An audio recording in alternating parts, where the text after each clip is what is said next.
I never know what this computer is gonna do. I never know if the Wi-Fi is gonna work. It was just sitting there. It's like refresh your page. I refreshed it. It was like, hold on a second, wait a minute, hold on a second. Guys, I literally went to sleep last night at about 9. It might have been early, I don't know, but it was early. I went to sleep so early that I woke up at 3 to take Nino out, and I've been up since. I've been up, and I was sitting, and at about 5, I can't even make it up, guys. It was like 4:50. Something was like, I just want to go live and talk about when I was, a subscriber. Like, there's gonna be lots of conversations that are gonna be when I was a subscriber, but I don't know. I just felt like talking about it. That was too early. It's too early. So then I came back in the room, played the game a little bit, and I kept thinking, I just really want to go and talk about that. I was since 3. I've been watching, what I missed yesterday and catching up on that, and I literally just couldn't stop thinking about it. I couldn't stop thinking about. I'm telling you all, I cannot make it up.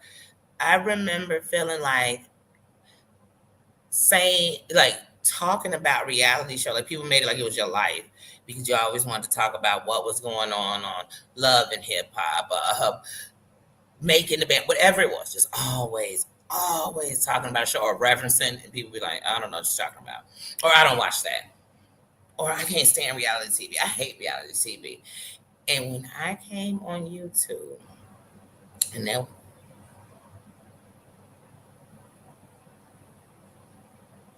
sorry y'all, Siri just came in my ear and I'm trying to figure out what was going on. But anyway, she's always listening. She's always in there.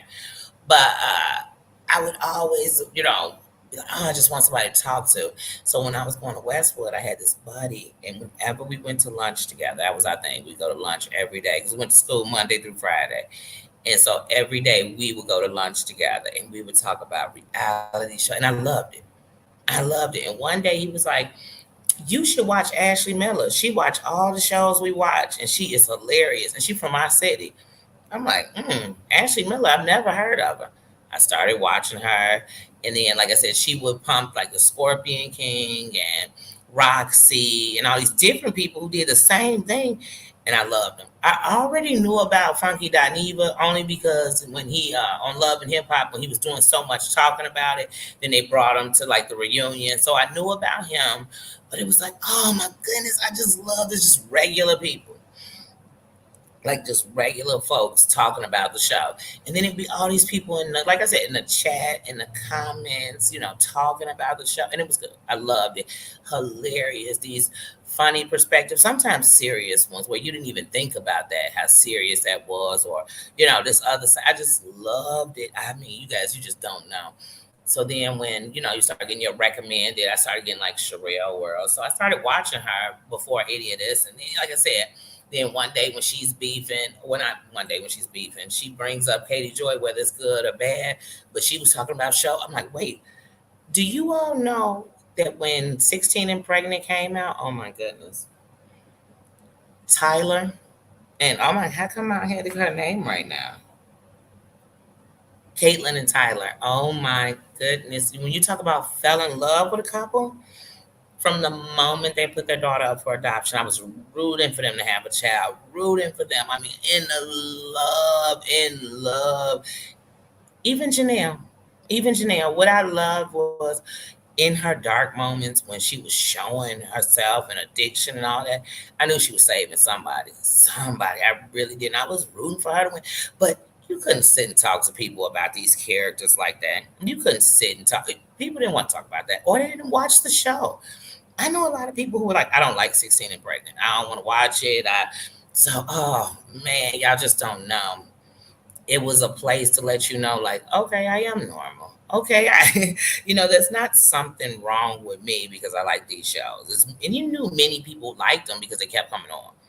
It kept coming on. You knew they got ratings, but you weren't talking to those people. So it's like, how do all these millions of people watch this show? But I really can't, unless some drama happens, super drama. Nobody wants to talk about it, or nobody talks about it. And so sometimes I would make a joke, like I watch The Real Housewives or whatever. And somebody might say, like, oh, I love Orange County, or oh, I love Beverly Hills, or oh, you know what, if it's New Jersey, for Teresa, I'm watching it, or,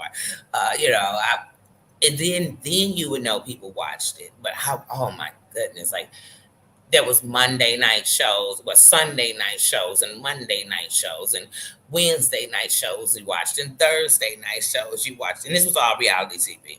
And it got to a point where I found myself like not even watching any more shows. So everybody and their mama was watching, How to Get Away with Murder, and what was the other one? That everybody just loved. Oh, Scandal. They were all deep in it. And at one point I was too. But it just got to a point where I was just like, reality, reality. And I think that I watched reality to escape reality, but know that this is a reality. I don't know if that makes any sense, but it was something in reality that was different. It was different that even when it was scripted, people were showing their flaws, or like any show about love or trying to better yourself for a relationship or finding love, or just any reality show. I watched them all. Hey Tina, good morning, sis. You up early like me? Yeah, I'm just up, and sometimes it's funny because sometimes like my mind is really heavy and I can't sleep. And sometimes my mind is really heavy and I know the only thing I need to do is go to sleep. You know what I mean? Like joy will come in the morning. Hey, Wind Whispers. Hey, good morning. But yeah, so I will watch a whole bunch. I'm talking about like just thinking about the subscriber side of me, that part of me that remembers that. I mean, I'm telling you guys, and I would just watch and love that. And then, like I said, there were points where I'd be like, I'm not even gonna get in this chat. I'm just going to watch the content creator. And believe it or not, there's still subscribers like that where they're like, hey, I couldn't tell you what's going on in the comments because I never read it. They never, like, especially when I would watch after it went live, I didn't even realize to look down and see that it said live chat that I could read it. And if I came to watch you, why am I really that deep in the comments? Unless I'm going in the comments, because here's something I know about being in the comments when you're watching like reality shows. Sometimes people are in there giving out like information and facts. And sometimes the people from the shows are right there in the chat talking and say, oh no, that's not true. They edited it down, whatever. You never know what you're going to get. And so like I said, oh man, I did. And then during the pandemic, it got to a point where it was like, I just don't even want to watch the news. And sometimes, like even right now, it's like that where I just don't want to watch it. I don't, not because I don't want to be informed on what's going on. It's just that it makes you feel hopeless. It makes you feel like I'm losing. It makes you feel so sometimes you want to step away from that. And then it's like if I come here these days, it's like I see it. The same shit I'm running from. The same stuff I'm saying I don't like. It's tearing us down. It's destroying us. And don't get me wrong. Don't get me wrong. Just like on reality TV, we want a little drama.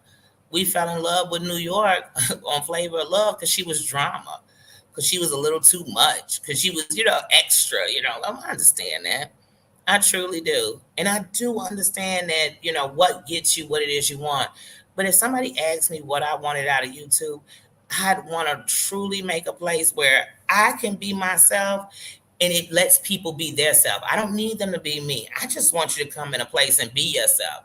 So if it's reality we're talking about, reality shows, if it's a topic we're talking about, if it's life we're talking about, if we're playing a game, if we're discussing movies or books, writers or current events, whatever it is, you know what I mean? Like that's what I want to do. I don't want to set myself to this limit where it's like, oh, okay, if Danny's not on here doing this, she's not on here doing anything, or I don't care what she's doing. I just want to make a place where you could actually look at stuff with just, from the outside looking in, but with logic, not judgment. That's it. I don't want to judge nobody. I'm sitting here telling y'all that one of the reasons I beat myself up for so long is the judgment of others. What they said I should do, what they said I should be, what they said, what they thought. You know what I mean? And for what? I wasted so much time I can't get back. So if I'm sitting here telling somebody as a parent and you got little kids and real life, y'all. Yesterday, I just told my son that when they were young, I always said I do anything for my kids. I'm doing this for my kids, and I'm staying here because of my kids, and I'm with their dad because of my kids. And some of those things affected and hurt my kids. So I had to realize that if I was doing it for them, some stuff you just wouldn't have did. Like you just wouldn't have did. So if I say that, I'm not judging no parent. Judging you for what? Judgment wants you to fail. Judgment wants you to die in it. Judgment, when people judge you, they say stuff like, yeah, she sleep around, she gonna catch AIDS. You know what I'm saying? She gonna catch it. That's a judgment. I'm putting a sentence to you and everything else. It's not a judgment if I say, hey, you know what? When I stayed with my kids' dad and we argued all the time in front of those kids, that wasn't healthy for them. That's a truth. That wasn't in the best interest for them. That's a fact. Like judgment. And I'm speaking on myself. You ever notice when you really got somebody with something, when you're talking about yourself and they get offended and you think, wait, hold on. You're offended because I'm talking about me and you believe it's about you? Well, you really need to start dealing with that part of your life. You, not me, you. You know what I mean? Let me get my phone so I can see my parents saying. Show y'all know I can't be doing two things at once. You ever notice? 1 minute you'll be like, I can't chew gum. I can't chew gum and talk at the same time, or chew gum and walk at the same time. And then the next minute you'll be like, all I do is multitask. I can do 6, 7 things at once. I'm like, I'm cooking, I'm doing this, I'm doing that, I'm doing homework.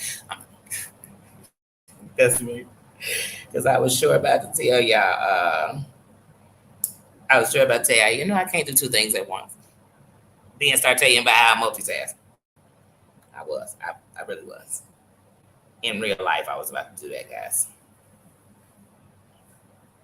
But yeah, when I think about when I think about YouTube, I even think about, like I said, when I get to the pandemic, I think about coming in the pandemic, and like I said, going in chats and getting some good laughter, some good advice. I mean, because sometimes we'd be talking about a show, and it would lead to like the creator telling you a story about them or something that related to them, and then it made you start thinking about you, or thinking about, dang, I didn't even really think about how.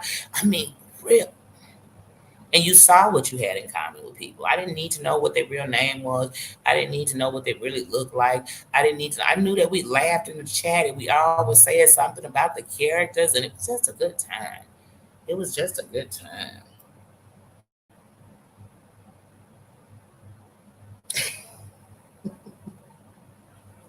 now, now I know. You know when they used to have that pat your head, pat your belly at the same. Oh, I always messed up. I'd end up patting both or rubbing both. And I'm like, why can't you just rub your belly and pat your head at the same time? Like, why is this so difficult? Why is this? And you would love to see people. Good morning, Susan. You know what, Susan? I didn't bother to text you this morning. I said, you know what? What if she's sleeping in? Let us sleep in. It's Sunday. I didn't even want to put out a warning because I was like, you know what? If people up, I see you. I see you there. If not, I can catch me on the, I'll catch you on the replay. And it's like I'm still there.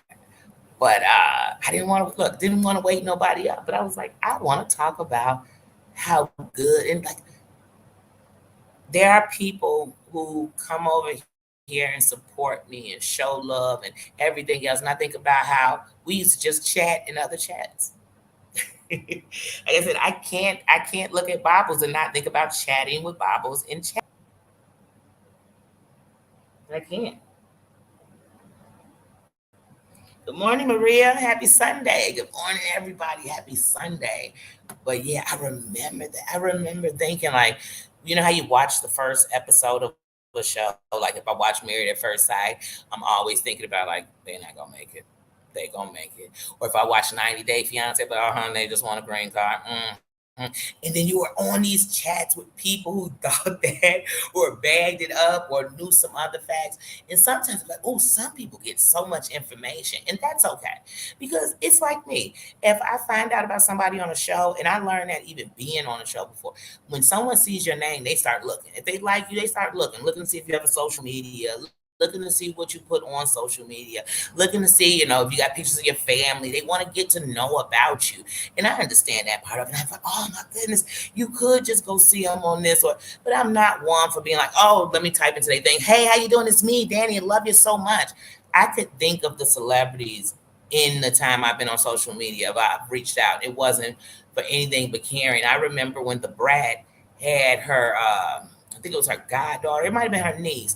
But anyway, she had her on one of the episodes of Growing Up Hip Hop, and she was saying how she needed a kidney transplant and all this stuff. I literally inboxed her like, "Hey, I'm a donor. I would test myself to see because that touched me. We from the same city. She bumping through my city. Oh, that touched me. I'm not gonna be, oh, hey, I just wanted to know if you and Pookie really together. I don't give a damn. Let me see it on the show. I remember when Flavor of Love season 2 was going on. One of my buddies had the inside of who had won and knew all this. I said, "Don't tell me. I want to watch it. I want to watch it." You know what I mean? I want to know. I want to know. I want to be excited. I want to not be able to wait till next week. I want to be talking about it in a chat or with some people. I remember that good stuff. I even remember some good tea or just I remember watching content creators come together, fall apart, you know what I mean? And then just build different platforms. I mean, it's a lot of stuff. Oh, but at the good old days, honey, the good old days. Let me see what my people saying. The good old days. I hear you, Susan. You know what, Susan? I promise you, and this is anybody, when your body's on that schedule, even on those days, like, oh, I'm sleeping in today. Today I'm sleeping in. In the morning, I'm sleeping in. You wake up even early because your body is just on. It's just that's what it's gonna do. You work a job for years where you get up early in the morning. You can leave that job. You still gonna get up early like clockwork. Your body gonna be on tunnel vision. It's gonna get up, do the same stuff. And some days you might even be like, I gotta leave and go to the store or something because I'm so used to leaving. I can't even sit myself back down. I can't sit still.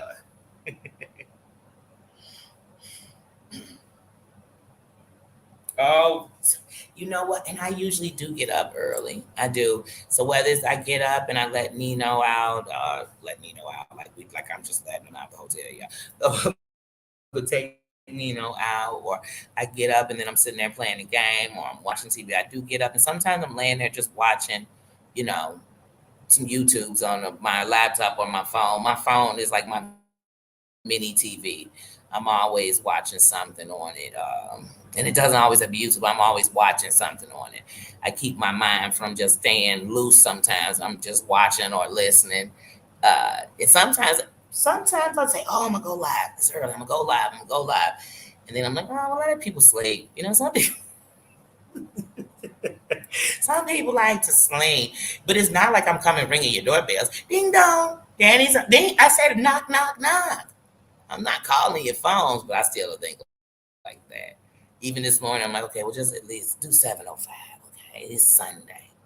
But then part of me was like, some people up because they got jobs, and some people up because they used to working, or so they up even early on this Sunday because tomorrow Monday. Some people up because they gonna get ready for church. Some people, but yeah, I was like, oh no, I'm coming on. I just want to talk. I just want to talk. It's crazy sometimes how, man, in all my watching of YouTube, I'm like I tell you, good, bad, right, wrong, it's taught me a lot of stuff. It's taught me a lot of stuff. It's even taught me a lot of stuff about me. Just like about me. Like I can think of when I was like dark and low, my what I watched, what I was a part of, because I'm a part if I'm there, I guess, if you want to say that much. And that's for any of us. You're a part if you're there, you're a part if you're listening to. They say, hear no evil, see no evil, speak no evil. So if you're doing any of the above, you're a part. You listening, you're looking at it, you're talking about it, you're a part. So if that's the case, then that's what it is. but when I'm at my low, you can tell by what you're watching, it's at a low. It's all unhappy. It's all angry. It all fits the exact mood you're in. And then when I'm in a high or when I'm just in a chill, so that I've learned to balance it. I've learned to balance it. I've learned to get something out of everything I watch, get something out of everything I do. Even if that something is just don't do that. That can't be me. I don't even want to explain. You know what I mean? I don't want to explain why I did it. I don't want to talk about it. I just tell myself that. And like I said, that don't make me no better than nobody because there's gonna be things I do you wouldn't do. There's gonna be things I may talk about you wouldn't talk about from your life because it's all different places. You know, when you're in a different space, you're ashamed or you're embarrassed or society has told you that don't say that. I come from an era where it was better. You know, everybody said that keep it in your house, keep it in your house, and so lots of people just thought that meant just don't tell nobody nothing. I mean, even when you needed help, even when you needed it, just you didn't, you didn't. So when you come from that era, it doesn't mean it's just how I am. But I learned that some things we need to say because someone needs to know. You wished when you were young it was somebody who came out and said, "Man, I remember whatever it was, or I've been through, or I understand, or man, I wish somebody would have told me anything." You never know. You never know. You never know. You never know. Like I'm quick to tell people, and I remember when I was young. One day, this guy told me, "You should be so quick. You should stop being so quick to open up to people. They're gonna use it against you." Well, I've learned that you don't have to open up to people when they use it against you. I've learned that people can decide to write your whole story without you saying one word. I've learned that sometimes transparency can screw you over. I've learned. I've seen that. But I just learned also that if there's going to be a story told on me, I'm telling it. If there's going to be a book written on me, I'm writing it. If there's going to be a movie about me, I'm starring in it. You get what I'm saying? Or I'm sitting there like Muhammad Ali was sitting with Will Smith, like, I wouldn't walk in the room like that. You know what I mean? Like, I'm really going to be a part. I'm not going to just let you make up a story, write a chapter, say whatever you want. And I just sit back and say, if you believe it, you believe it. Now, if you believe it, you do. But I can guarantee you one thing that when I say I'm an open book, there's no one giving you 100%. And that doesn't mean shame. That doesn't mean embarrassment. It just means I really don't have time. And sometimes I might forget and be telling you this part, and I should have thrown this too, but I forgot, and I'm on to the next thing. But there's going to be something that's missing. And then there's parts of us that we've put so far back. So I'm not even saying, but when I say 100, it's 100% of what makes up me. I can give you the short version of why I don't do this anymore. I can give you the short version of why I do this. You know what I mean? And that's giving you me. It's letting you know that, man, I tell you, I got so many things I need to do better. And I used to always say so many things I need to fix that I broke. But you know what? Sometimes you broke them into a million pieces, and there's no way to fix it. And fix that. Like I can't put that back together again. You know what I mean? But what I can do is make sure I never do that again. What I can remember is that the pieces were so scattered I couldn't put them back, and that it is a domino effect. We do one thing and it leads to something else, and that's it. That's it. I've just learned to break it down and realize that some of the biggest things that have happened in life started from the smallest thing. So what we saying wasn't meant for that. We don't know where it's gonna lead because it's a domino effect, and that's all I'm doing with my life, with me. And I'm just talking about it. Like I said, this is a virtual diary, and since in life people love reading people's diary, I just give it to you. I give it to you. So when I am gone, because one day we'll all be gone, if somebody wants to tell my story, I already jotted it down for you. And here are the PowerPoints. Here are the PowerPoints. Here's what you need to know. Here's what you must know. Here's who I'm fighting for. And whenever I tell people that I'm fighting for the voiceless, I once upon a time was one too. I was voiceless. And half of the reason I was voiceless because I was silencing myself. I was silencing myself. So when I felt the urge to speak, I shut up.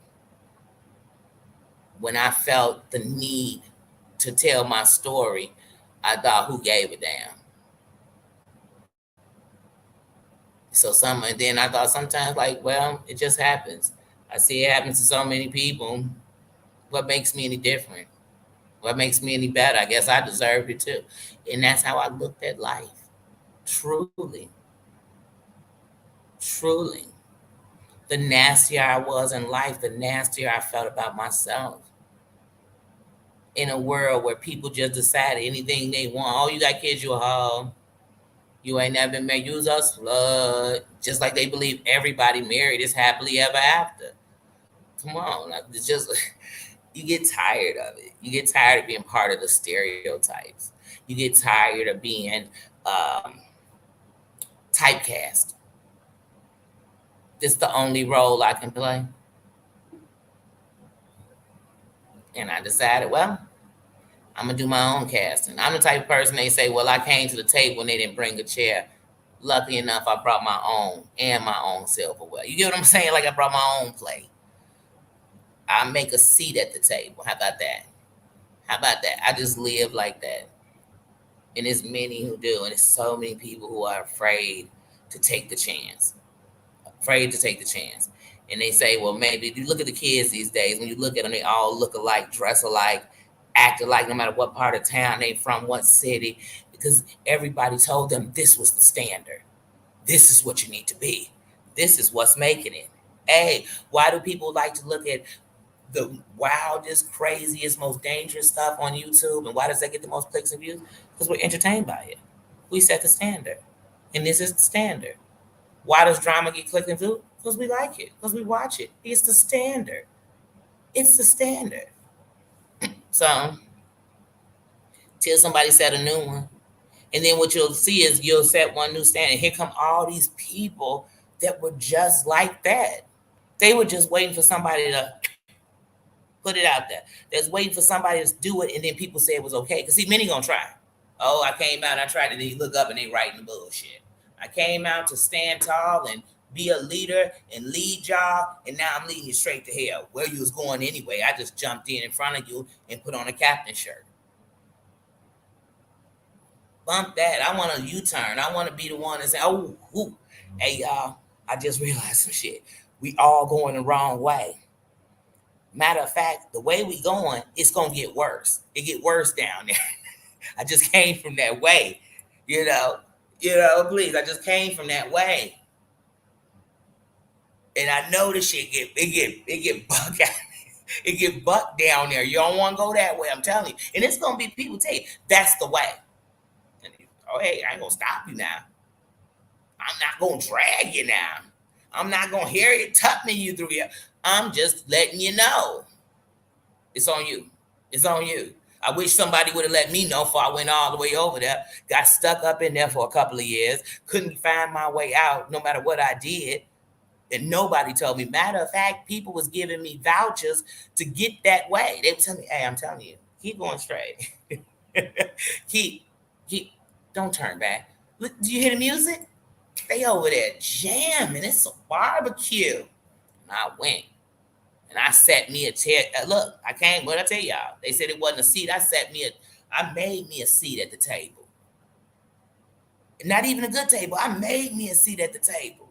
And this table seemed good because when I got there, it was ribs and it was sweets and it was drinks and it was everything at the table. And I thought, man, this table nice.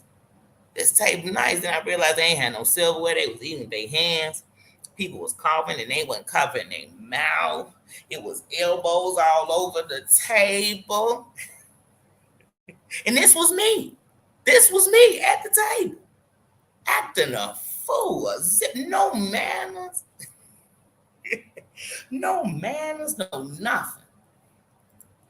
No nothing. Now I'm at the table like I'm teaching etiquette classes and stuff.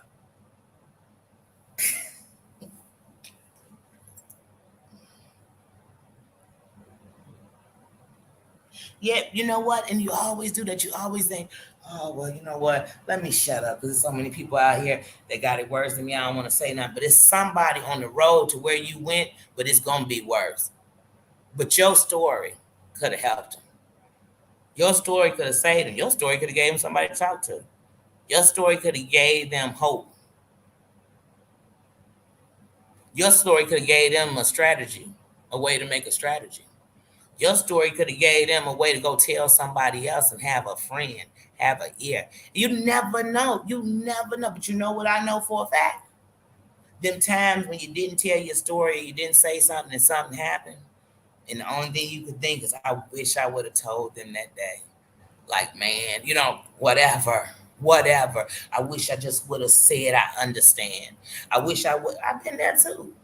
I've been there too. And that stings longer than when I said something they got offended. When I said something, because sometimes you'll say something, people will jump up and be like, I had it worse. That's nothing. Beware of those people. When you're telling your story, if somebody got the nerve to say to you, mine's is worse, stop talking to them.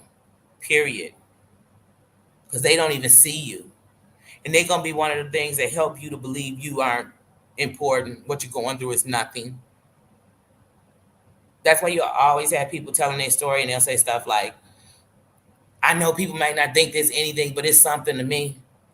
I know there's nothing to you, but it means everything to me. You know why they're saying that? It's because people have made them feel like what they're going through is nothing. Oh, your friend's sick, my friend died. Oh, you've been molested, I was hard. Oh, you having struggles with your bills, I was homeless. Oh, your boyfriend smacked you, man, dragged me all up and down town.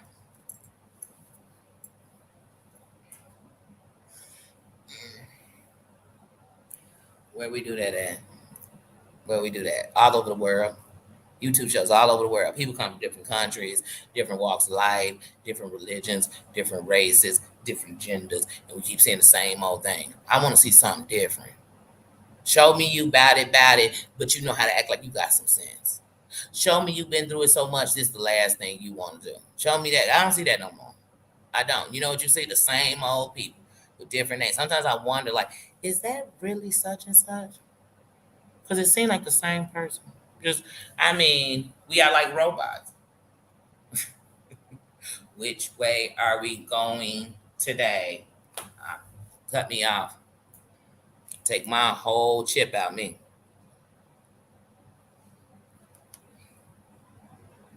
Say what you say. I'm saying, oh my gusta.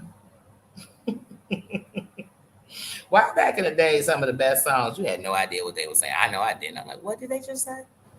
I'm gonna make up some words, and that's what they're gonna be able to say it for me. Oh yeah, the one uppers. Oh, always. It's always one. It's always one in the room. It's one in the room. It's one in the room. It's one in the room. When you be like, oh, stop. You just be like, we're not on the comparing boat. Please, we not. We not. Let's not do that. Let's not do that. You ever been hurt? Well, you can recognize pain. You ever been alone? You know loneliness. Yeah, you ever, you know what I mean? You ever felt abandoned? You know what I mean? Then you understand that, right? Okay. Just want to make sure. I just want to make sure. Please. You ever had somebody invade your space? Have you in fear? Take away your trust, your belief in society? Okay. Well, then you can relate. Everybody, I can relate. I can relate. But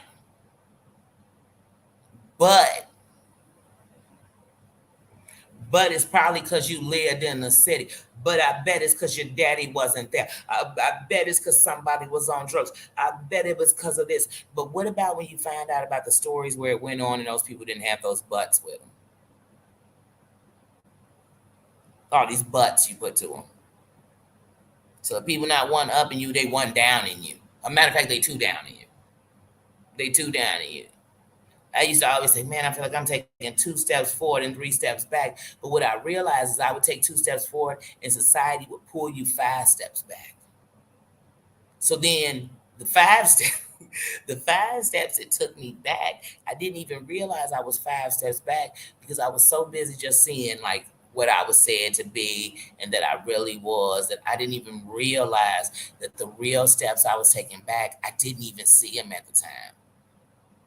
So when I was fighting for my kids and always on top of like, when people try to throw them insults about like because you're a single mom or because of this, they kind of throwing them little digs at you, were trying to pretend, them condescending comments people like to give you and all this stuff. When they would do it, I was so busy fighting that I didn't realize I was teaching my kids to be angry.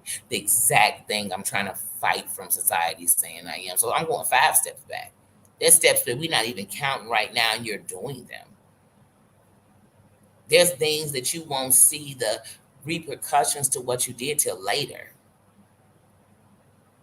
You may come out of this BS you doing all over YouTube. It'd be 6, 7 years later, you sitting around with family members and they say, oh, you remember? Oh, I remember. You'll be talking about, yeah, I remember I was so in love with Peter. Then me and Peter had broke up. He just started acting so funny and gloobly doo doo. And I just don't know. He was acting different. I think he found somebody else because a year after we broke up, he got married. So I'm wondering if it was maybe because he was cheating on me. And somebody in that room gonna say to you, no, girl, he was tired of how you was acting all over the internet. People was calling his job. People, and you gonna learn that you literally destroyed your relationship. Like I'm just using an example.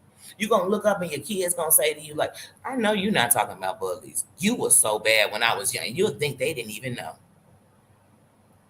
But they heard you. They heard you when you was talking to your friends about it. They heard you when you was on the computer doing it. They heard you. They saw you because they loved you. One day they went and looked you up and they found you. One day they used your phone and you left it open and they read through it. One day they was on your laptop, it's connected to your stuff and they saw it. And right now you saying that would never happen to me. Don't wait. Well, later when you do, just remember my name. Just remember my name. Remember I tried to prevent it for you. You know? Some of y'all need to use your YouTube and your Facebook and Instagram and then Twitter. Y'all need to use it like y'all looking at like XXX sites. You better do them in secrecy, hide them, put passcodes on them. Because if some people went into them, they would think, and this is who I sit with, this is who I lay with, this is who I hang with, this is who I have keep my children. This is who I have around me, somebody that would endanger everybody around them. And if that's how you get down with people, then I know you and all your homies are shady.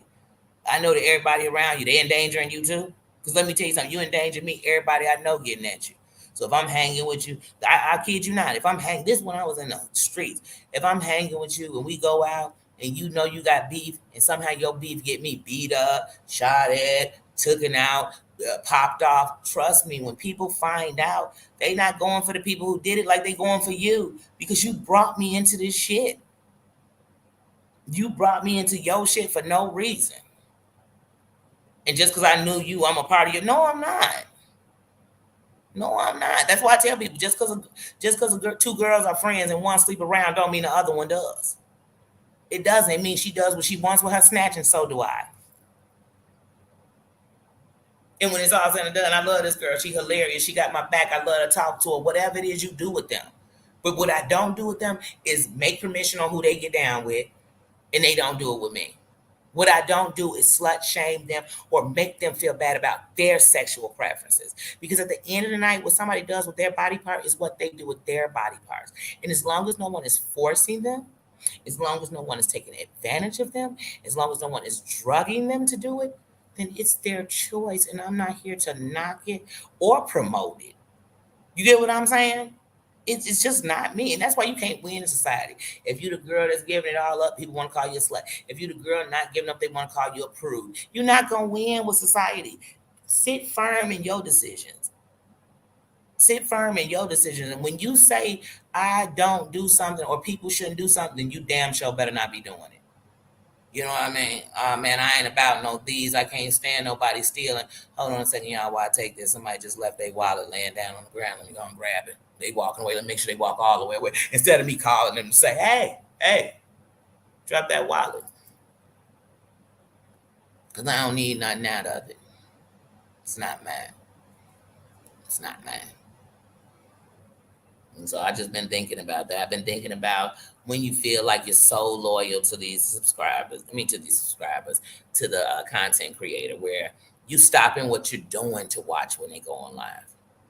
You'll go to sleep and watch it just so they can get the full review. You watching commercials because you heard that helped them out. You watching when they giving absolute bullshit. And you saying to yourself, I hope they come back to what I like. But you know what? I'm gonna stick around.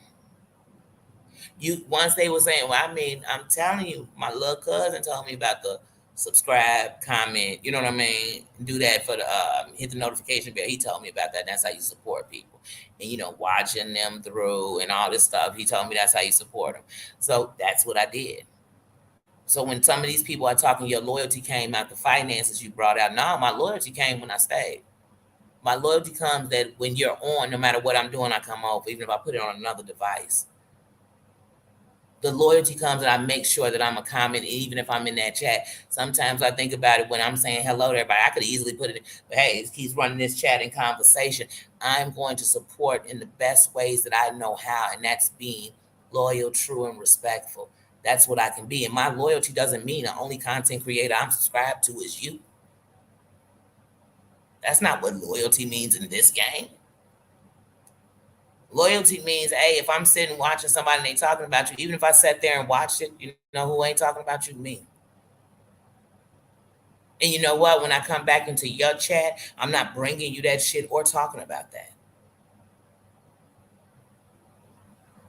Loyalty is the fact that not only do I talk about you, do I watch you and support you, I'll speak about you to other people I know that might be going to watch. And I'm talking about outside of here, that they can watch you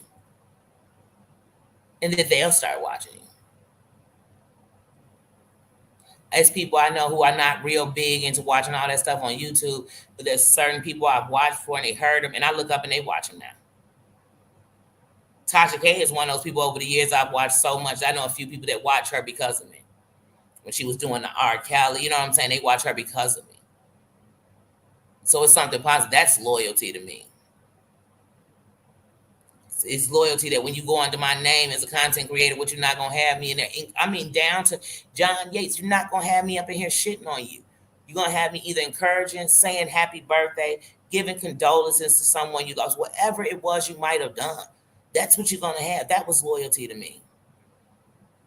That's where it lies. But people don't realize that's respect. That's respect. Some of the people I hold to the most respect that unrespected me is I looked up, you never was in no shit with me. So hey, we good with that. We good there. And hey, sometimes it may be some things you just don't know. Hey, well, you had enough respect for me and come back to me. Because to me, when people don't have respect for you, it's just like if a guy telling you about all the girls he got or his main girl, she's the important one. Because he ain't telling her about you. So if somebody's sitting talking about me to everybody under the sun, you know where it's not coming back to? Me. Me. And that's respect. That's come on, man. Y'all gonna keep on feeding the shit tank.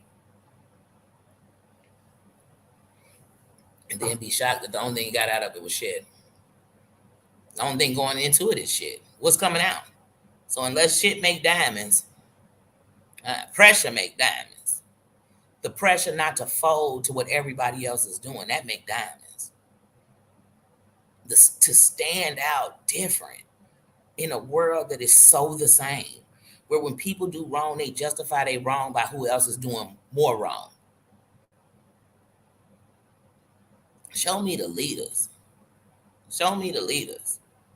If your blueprint is somebody else's, you're not a leader. You a carbon copy.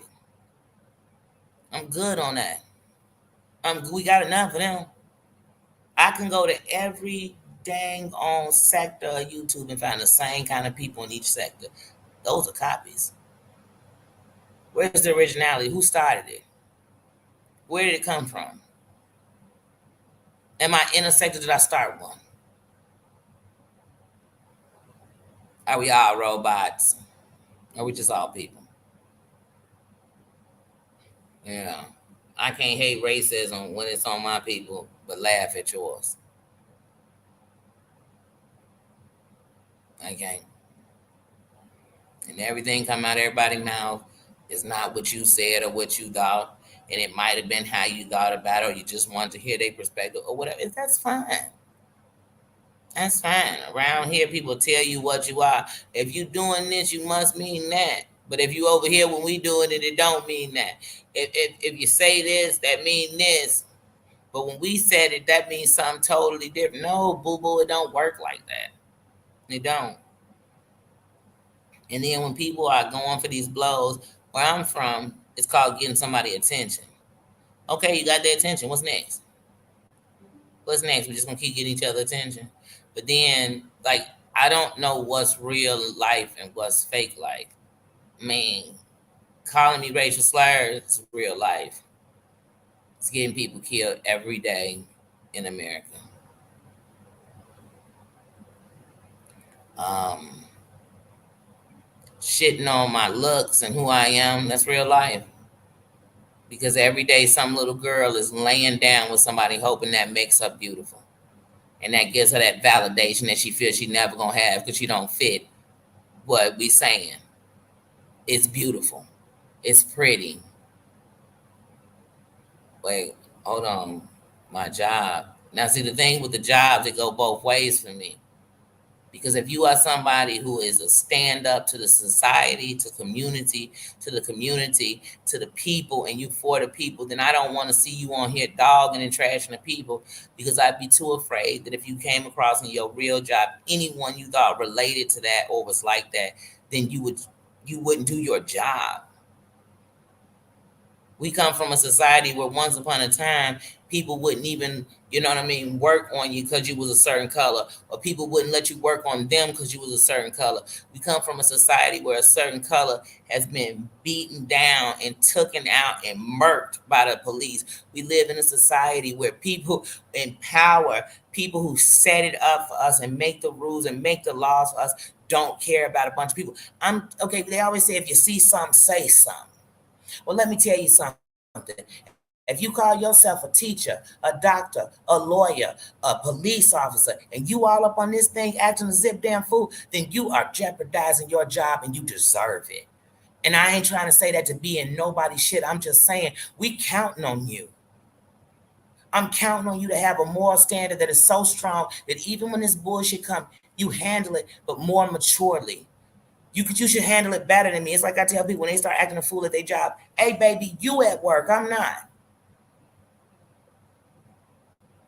You at a job. They are putting money in your pocket for doing your job, and part of your job is to shut the fuck up. Like it is. It's part of your job. Is this coming out your check? Because you know some people at their job and they just going. You're like, what? Hold on, slow down, shorty. Slow down, shorty. But when you doing certain things, come on, it's like, hey, when I was in childcare, even when I wanted to come on Facebook and cuss somebody out, I didn't because I didn't want somebody to say, I see her with children, but I see she can't even control herself on the internet. Not even in person where somebody could say they did, I did it, not to be like it didn't happen if it wasn't on video. We talking about in recordings. I just said that on Reel's thing. So it's like that's just somehow I feel. Because he's like, man, to me calling somebody's job is wrong. It is. You just calling my job for the fun and fuck of it is wrong. But if I'm dealing with the people in society and customer service and people's health and all that and people's welfare and protecting the streets, and I'm up on here, imagine what I'm doing on these here streets. And if you want me not to think of you like that, then it's impossible. It's impossible. When my stepdad wanted to be a judge back in the day, my mom used to tell us all the time, don't y'all understand that what y'all do take his chances away? And that stuck to me. What y'all do, not even what he doing. What y'all do. But people think they're gonna be in high powers, and we ain't. Come on, that's like you telling me as a politician on here sitting up calling people in, and we just gonna. I'm gonna allow it. I'm gonna allow it. No, I'm not. Cause you might be the office, you might be the one. And then when you do something, I'm be telling people how, man, I used to watch this fool on the internet act a fool. And I just helped wait and facilitated them to be a fool. No. And if you care anything about your family, your certain things, there's certain things you just shouldn't be doing. Now, people bring it to you, then you need to make sure that the right things happen to those people so it can be known. This is not going down here at all. At all. We not zooming the court. We gonna get some real stuff. Like I'm telling you, and I'm talking about whether it's legal or not. I'm just saying we're gonna get into some, no, we're not gonna play this game. No, I'm not gonna play that with you. I'm not. I'm not.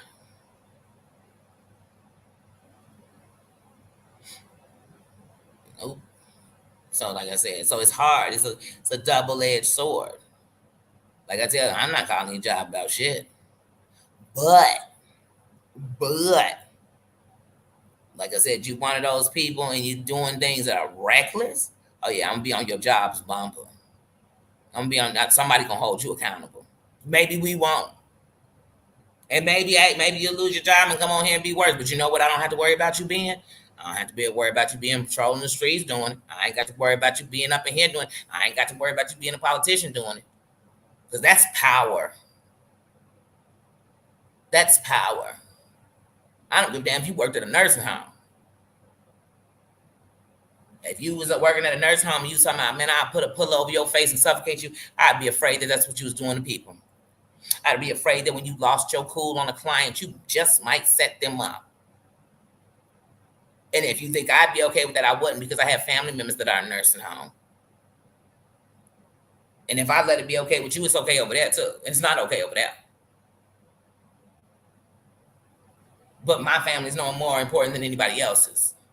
My safety is no more important than yours.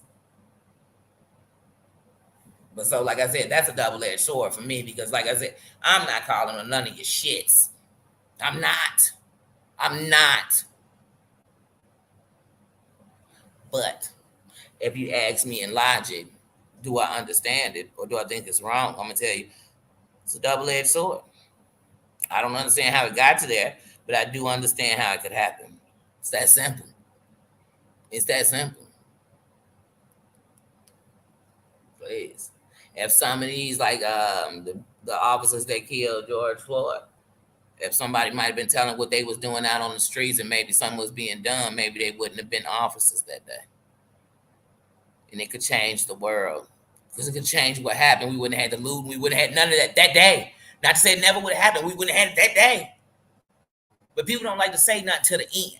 Then everybody want to tell you what they saw, tell you what was going on, tell you the stuff you didn't know, tell you what page to go to.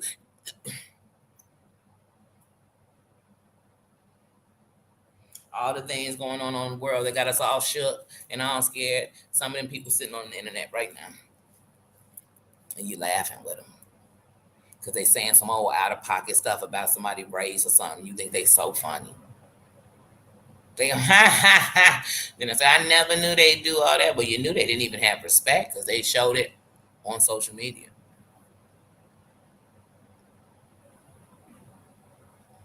I was taught a long time ago, shoot, if you get on the internet and you start putting out threats, you know what I mean? It's bigger than, or, texting threats, all that. It's bigger than me just saying them. But I see that all day all over the internet. You be like, dang.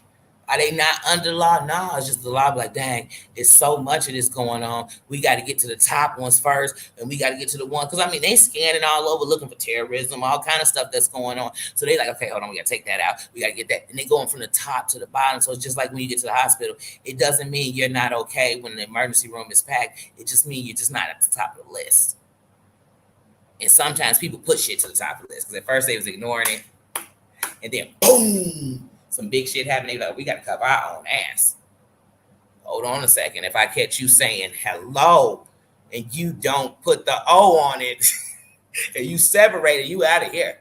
Because that's breaking the rules. We don't want no kind of disrespect. And that's what ends up happening. That's how laws get set. You be begging, oh, please put a stop sign on this corner. Please put a stop sign. Kids are getting hit. They wait, then kids die. Oh, let's put a stop sign right here. getting real dangerous on this corner. It's been real dangerous. We could have saved their life by just putting a stop sign up when we was begging you to.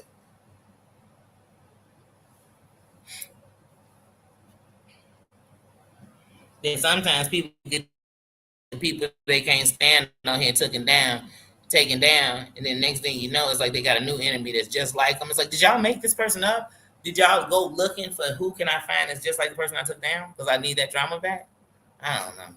I don't know. Good morning, Marianne. Good morning, Hudson View. Oh, I hate when I'm missing people. Good morning. Good morning. Just YouTube talking. But like I said, I love YouTube for what it's for. Because the great thing about YouTube is like it does give a voice to whatever it is you can do. And so it's so many people on here, and I just love watching the start of anybody because you really see the true them. So whether they come on here because they hurt, whether they come on here because they're angry, whether they come on here because they just want to express something, they have such a passion in what they do. But that's like that's the most pure it is. It's so pure right there. And then once they hit what they so-called, well, I guess trying to get out of it or where they're trying to get to it, then sometimes you start getting the pure. You do, but in that beginning, YouTube gives a voice to anyone. It allows anyone to set up a platform if they want to. And for that, that's a blessing. That's a blessing because there's so much talent out here. There's so many gifts out here. It's so many, you know what I mean? Good things out here and things that are just so many different kinds of people in different kinds of ways. And so YouTube is a big platform of that, of all of the world. That's what it's a big platform of. So how could I knock that? You couldn't have told me when I was young it'd be something like that. Where it wouldn't mean that I had to be rich to have it. Wait, I didn't have to be, you know what I mean? I didn't have to be just this color to do it. Anyone could do it. And that's why even when I hear people talking about their subscribers, it's so many subscribers on here, you don't need to worry about who got what. Every last person on here could start a channel and get 100,000 subscribers, and it couldn't stop me from doing that. Every one of us could have 1 million subscribers on here. It could be done. Every one of us. It could be done. But what you got to ask yourself is, do you really think just doing bullshit on each other is going to ever get you to 1 million? Does 1 million people want to see you just talk about each other? Hell fucking no, it ain't. They can go outside and catch that. They can go to school. They can get up with their ex-homies. You know how the people who have weddings, like the people who have weddings, invite all the people who didn't believe in them instead of inviting all the people that loved on them. But anyway, you could do that. But it's going to come a point where people are going to be, oh, God. Oh, is that the same person? You get into it with everybody. Because it's going to come a point. But like I said, there's sectors that say this is what we stand for. So go in there. That's all we're going to do. That's it. We gonna get into it. I'm calling you out. It didn't say that's what you are. And it's always going to be a lane, but it's going to have a limit. It's going to stop and get stagnant after a while. Because the only thing that can grow is something that has life. The only thing that can grow is something that can better, that can prosper, and that can build and divide into other things. Just like you could make, like, for example, I'm just going to use TV. Like when you made Ghost, right? Not Ghost, Power. You made Power, and it could grow into other things. Not just stay here and we just watch Power and reruns of Power forever. It can build into other things. So that's how you know things that are going to blossom and make a garden. And then you know what's going to be a weed. And just like a weed, weeds always come back, right? They do. Put weed killer out, here they come. They're coming from a different angle. So it's always going to be there. Don't mean you won't. It won't mean you won't make revenue or you won't make some money off of it, but you won't change shit. You'll just be one of many. And then that'll get to a point where now you're competing with all the people that's in the same lane with you. We all just torture people. So now the torturers are all torturing each other. Because we done ran out of people that give a damn. We done ran out of people to mess with. Because even we got standards. I'm messing with them for doing it, but I don't call these people out for doing it. So either I'm cloud chasing or picking on. Which one are you doing when you do it? I'll call you out on it, but I won't call you out on it. Are you the one cloud chasing, or are you just picking on people? But you're doing one of the two. Because when you calling somebody out on something, I'm calling you out. If I don't like it when you racist, I don't like it when nobody racist. If I don't like it when you mess with kids, I don't like it when nobody do it. Now, okay, well, you know what? I kind of get why she did it, but no, I don't like it. So, like I said, you cloud chasing, and their name is gonna bring you to what you're looking for. Because, like you said, like I said, like people say, who don't want clicks and views? Who don't? But don't be mad when it's because you fish for them or you do it this way, and then you try to do something else and you can't do who you really are. I don't know how to be nobody but who I am. So if I try to get into some stuff that really is not me, I'm gonna trip myself up because I have to be me. So even if I want to break it down, I gotta do it the way I do it. And if what you want is to see who can just roast each other, okay. But I ain't in here roasting. Does it mean I can't? No, it just means it's not what I am. Like I said, some things you just show. As you learn in me, you'll learn whatever. But like I said, to each his own now. To each his own. Because that's what I'm going to do. I'm going to be me. No matter what you say, what you think, I'm going to be me. I'm still me. I'm still here. I'm still alive. I'm still on my destiny. Show.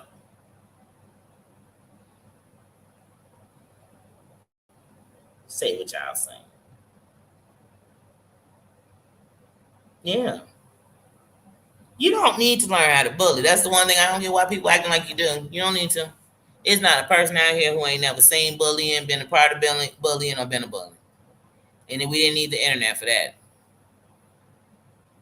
So bullying is not taught as a choice. So even if you were bullied, it was a choice you decided one day that you would do that because you figured it worked. It must have worked for you. But where did it work? It's got you angry. It's got you feeling like nobody gave a damn. Like nobody protected you. It may put you in fear. It made you not go places. It made you not speak up. It made you feel voiceless. I mean, so where would I get that back to anybody? Where? Where? And I swear, half the people that bully will be the main ones. If you heard some kid took their life because they was being bullied, be the main ones. Let's have a moment of silence. Let's light a candle. Did you all hear the story? What the story only said when it's coming from somebody you didn't know, but you don't think about the things that you do that it could cause somebody else to do that. That's what's wrong with people. Don't tell me you care about something and you do it. You cannot sit and talk about Hispanics all day and how they trash and building walls and all this and say that about them and then tell me, but I would never say nothing about the blacks in their face. You wouldn't say it when you wasn't with a group of co-signing racists with you. Sadness, like I said. We've all done it, something wrong. It don't have to be the same. If I've done something wrong, I learned that I couldn't be saying that I was okay doing it and you were wrong. I was just as wrong as you. Matter of fact, I was worse because I'm the one sitting here saying that I know it's wrong. When you can call out what somebody doing wrong and you're doing it, you're more wrong than they are because they might not know. Y'all think everybody doing something actually realizes the real consequences it's bearing on their life? Most people don't. Because I promise you, if they did, they wouldn't. Now people sitting in jail saying if I could do it over and really thought it through, it wasn't even worth that. So some people just don't know. They ain't got a clue. They ain't got a clue that the actions they making today are ruining their children's lives. They don't realize that it's ruining them. They don't realize that it's going to be the cause and the effect of a tragedy that's going to come. They don't even see it. They don't see that behind, and this is no excuses for any of them, bless you, behind everyone, including what went on in Buffalo, behind those people is somebody that started the thing that started in them. So whether it was somebody who started pumping racism when they was a child, who showed them that, somebody started everything that leads to something else. It's a domino effect around here. But we only want to hold accountability to one person. But this shit's a cycle. Nobody is born a hater, a killer, a rapist, a murderer. No, nobody's born that. No one. No one. And before every child that is doing something, when the youth are doing something, you know nothing but the adults are responsible. We put too much credit on things that we don't. And let me tell you something. When it comes to mental health, the truth of the matter is when you feel like the whole world's against you and everybody's out and there's paranoia, if you don't have help, if you don't have a source, if you don't have an outlet, it can become that you become a threat, not only to yourself, to society, to your family, to the animals around you. You do, but we live in a world where to even mention what goes on with you mentally, or have people dog you out before they help you out. It'll have people take you down and talk about you. It'll have people talk about your family. So your family is scared for you to get help because they're scared that people gonna think something wrong with them. And so we have generations and generations of people who don't even go get help. They don't go get help. They ain't seek nothing. And we can say, oh, and I come from a place too where they told you I would go to church, go this. But if you believe in God, then you know He made therapists and therapy, right? Wouldn't He have made that? Wouldn't He have decided to make a person who would do that, who could help that? And I do understand that some doctors will just put you on a whole bunch of stuff so now that you can't even cope. But see, it's a deeper conversation we need to start having about things before we get to the main course. See, a lot of people want to come in and have a 6-course meal and not even understand, a 5-course meal and not even understand what that is, what it entails, what's involved. They just want it to say they had it. We want to put the blame to things but not look at society, not look at ourselves. It started with you. It started with you. It's somebody out here right now on YouTube who originally came in here as a nice person. And somehow, well, however, I don't know, maybe loneliness, maybe wanting to fit in, maybe insecurity, maybe problems in their life at that time, maybe anger, maybe depression, I don't know. But for some reason, they became a negative person on here. And I mean, or negative things happen to them on here. But they're on here now, and they are a vigilante through here. Some days they might even come back on that nice person's name. Hey, it's Danny. Hey guys. Hey, how you doing? Then I come back as Dark Danny. Or not even nothing to have anything to do with Danny. And I'm on here kicking up dust. And then there's a part of me that's always telling nice Danny when I'm in there, like, don't trust these people. Because some of them be in that group with me while I'm being Dark Danny. So I don't trust them. You shouldn't trust Danny. And I'm telling Danny that. Danny shouldn't trust Danny. But it's somebody on here right now not trusting somebody because they secretly in somewhere watching them be something. At least they in there being themselves. That's how you know it's them. But they don't know it's you because you're in there being somebody else. This is YouTube. And I told y'all, and I'm going to say it again, and sorry to any of the shorties that are my subscribers. Some of these are shorties too. Y'all are arguing with full kids. And they cussing you out the way they want to cuss out their mama. And I wouldn't be surprised, and I'm not saying in this sector, I wouldn't be surprised if some of the kids on here are people's kids that are YouTubers. And they all up in here driving hell through here. Somebody said something about my mama. They all up and through here. Because that's a society we live in. Get me started. And I still love YouTube. Hey, Paranormal Witch. How you doing? Happy Sunday. Yeah, like I said, I got up super early. Been up since 3. What is Nino talking about? Been up since 3:30 this morning. And that's what happens. You go to sleep early. You sleep for a few hours. And then your body. I remember at one point my body couldn't sleep more than 4 hours. You know what I mean? Just too much on, too anxious. And that's what I said. You never know what people are going through. You never know out here. So if I was at the end of my rope, you just help me cut it. And so you got to be careful so that at least when it's all said and done, what I can know is I gave you the best of me. And my best isn't perfect. I just gave you the best of me. That's it. That's it. And somebody else might say my best ain't shit, but it's the best of me. I used to, oh, okay, do unto others as you want done to yourself. Okay, that sound good. Then I got to a point like, but people do me bogus, so I'm gonna do them how they do me. But then I just realized that you really get more bees with honey when putting out in the universe what you want, not what's been done to me, but what I want. I put out in the universe. I give you respect. So if you up here disrespecting me and I'm giving you respect, but what you teaching me is that's what you own, and I need to move around. Cause just me getting into it with you is not gonna teach you shit, and then it's not gonna teach me nothing. But I'm gonna flip flop every time I come up amongst somebody who ain't happy, somebody who want to fight. We gonna fight. Nah, I'm gonna move around you. Keep your hands to yourself, because if your hands come out, we on different things. But other than that, sticks and stones will break my bones, but words was meant to hurt me. They were meant to. They were meant to. When the person threw them at you, it was meant to hit. But what do they do when it don't? What do they do when I took the power back? And everybody's not gonna be there. But I damn sure tell you this much: I'm gonna build a building where you can come in. Though that's why I said some people want to run on YouTube streets. I want to build a highway. We two different people. We're not in the same boat.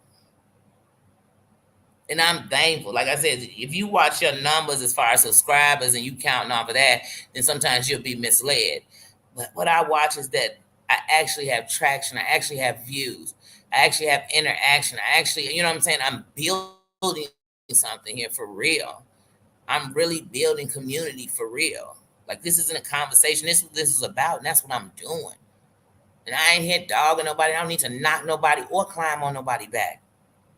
That I don't need to do, because if I do it that way, then I won't be doing the seat that I was meant to do. And my seat don't involve destroying anybody. It just don't. Hey, if you out here not doing shit, I need people to know that you not doing shit on their own, not because I told them. It's just like with my kid's dad. I said, you know what? I'm never gonna dog. I've never dog my kid's dad to my kids. And one of the things I used to tell them all the time is, tell people all the time, I don't need to, because what they need to know about him, he'll show them himself.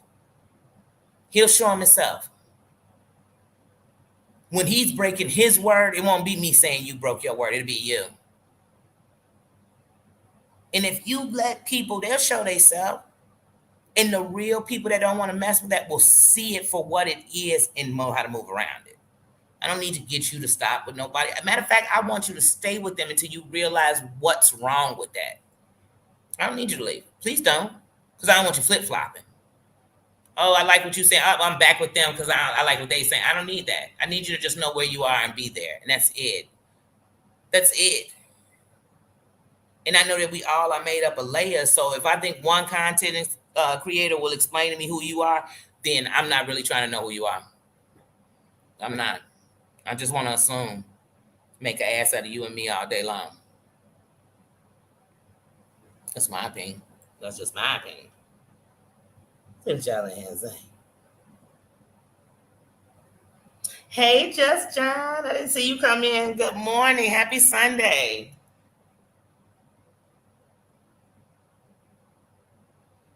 But yeah, but that's what I'm telling you. I'm like, oh yeah, Barney Marathon. Barney just never loses his flavor. You say his name, and I'm about to start singing the song. Like he just never. My little brother, nephew, cousins, because they're really my cousins, but they feel like my nephews because their mom is like my sister to me, and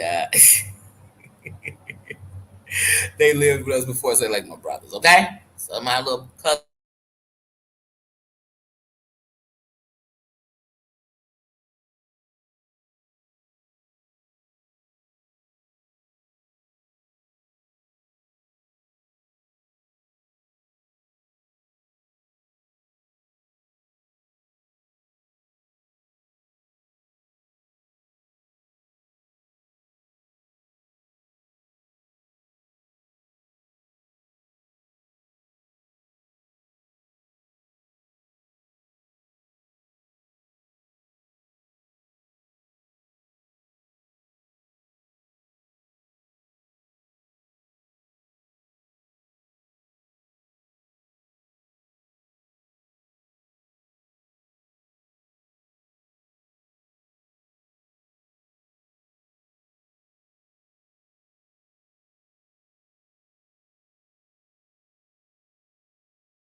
I'm sorry, guys. I kid you not. Like my computer just kicked me off, and then it's like it's gonna resolve the situation. It starts doing all this scan. It's like, do you want to play? Do you want to launch the game while you wait? No, I want to go back to my live and finish talking. That's what I want to do. Yeah. Oh, I kid you not. The internet in here is like the crappiest. Oh my goodness. I just miss having my own internet connection. Uh, and that's all you hear people complain about. This morning I went down for coffee, and this girl was like, "I need to call a cab," and then the people were like, "Okay," at the front desk, like, "Okay, why are you telling me?" And she's like, "Because I'm gonna need you all to call the cab because I can't get any service in here."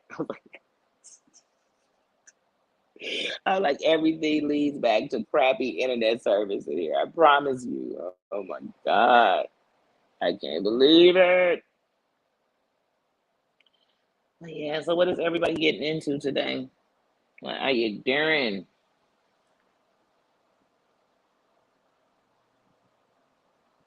Yeah, like I said, shot me out, then brought me back in and shot me back out.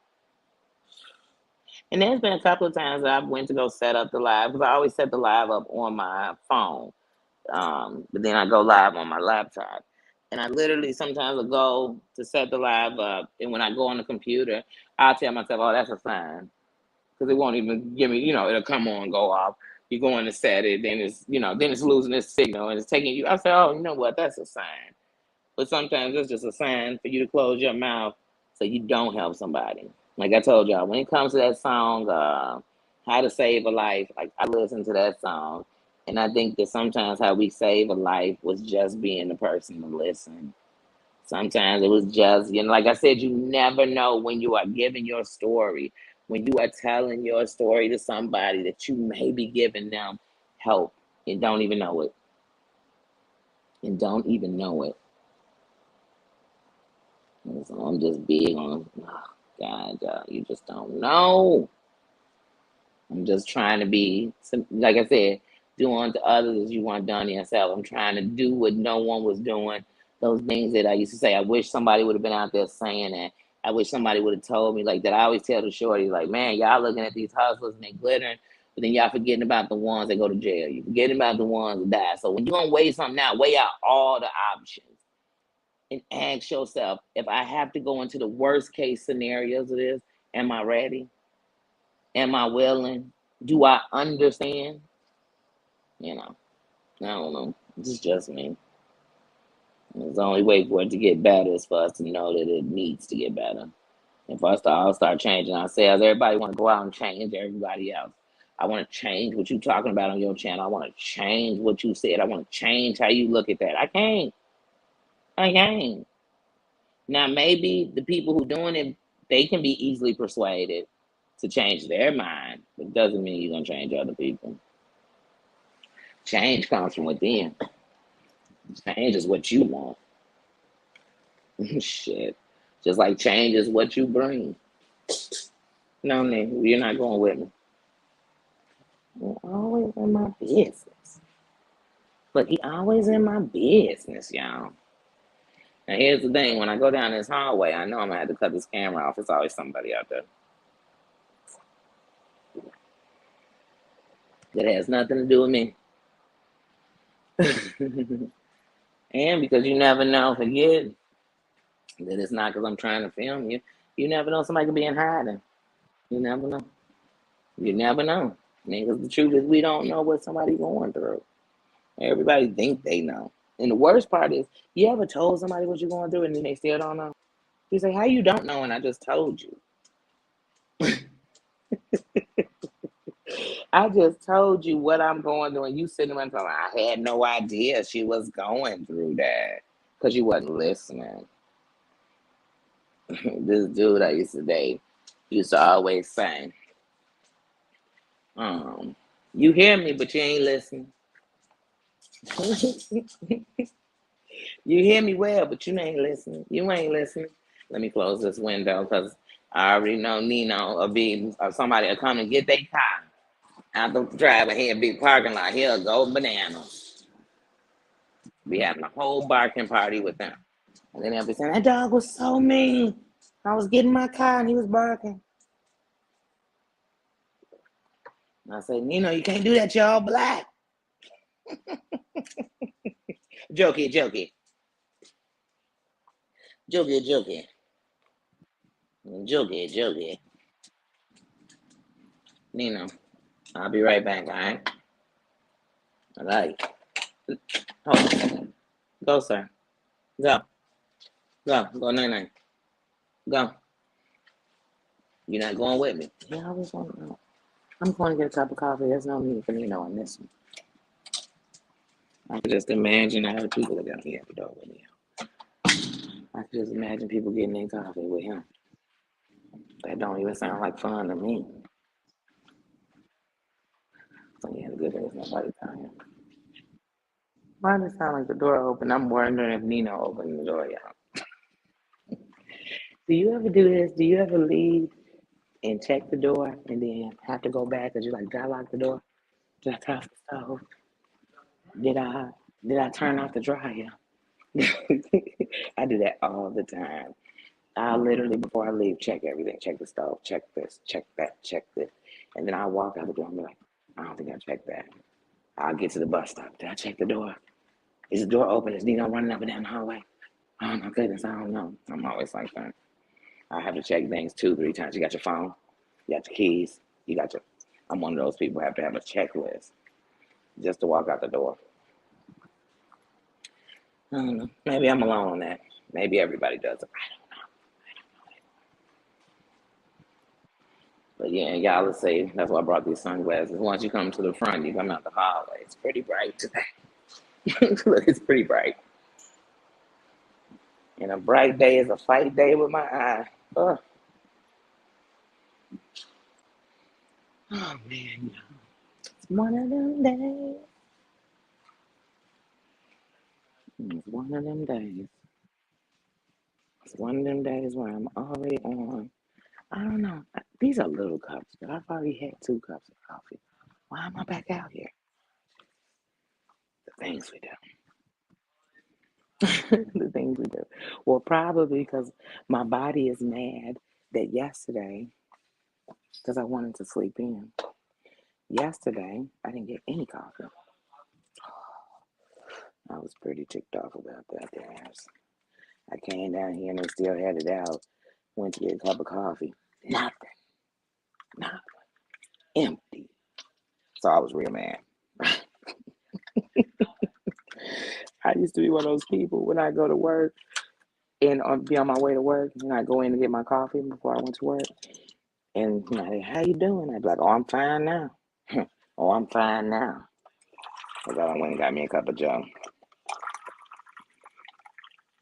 But sometimes you need it. I need to start my morning the right way. And the right way is with a nice cup of Joe. When I'm up early, I need coffee. And trust me, these baby cups of coffee, look at this. This baby cup of coffee is not a cup of coffee when you need a cup of Joe. You know, that's like a teaser.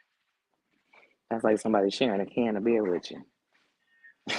And I'm talking about a small can, like a 12-ounce can. They sharing it with you. I'm like, we gonna drink this together. Say, all that's gonna do is make me want a beer.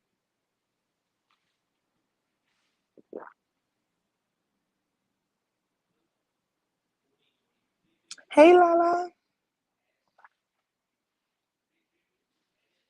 Mary Melodies.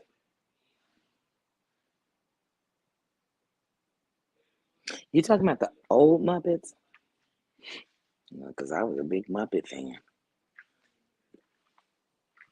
My mother went to Northeastern at one point, and when she went there, it was across the street from where they filmed Sesame Street. So that was real big when I was a kid to me. That was the highlight of going to her school. It was knowing that them kids were hiding behind that tree at the beginning of Sesame Street. Like, oh, that was big to me. Let's see what the weather is. Sorry, I figure if I come outside, in case I want to cap off this cup. Because people are still coming down getting coffee. And the funny thing is, I'm thinking, man, it's so late. It's so late outside, right now. And it's not. And I look and it's like, wait, it's 8:30? And what's that? That's it. Hold on, I want to read what you're saying. Hold on, because like I said, I gotta get close. Hold on.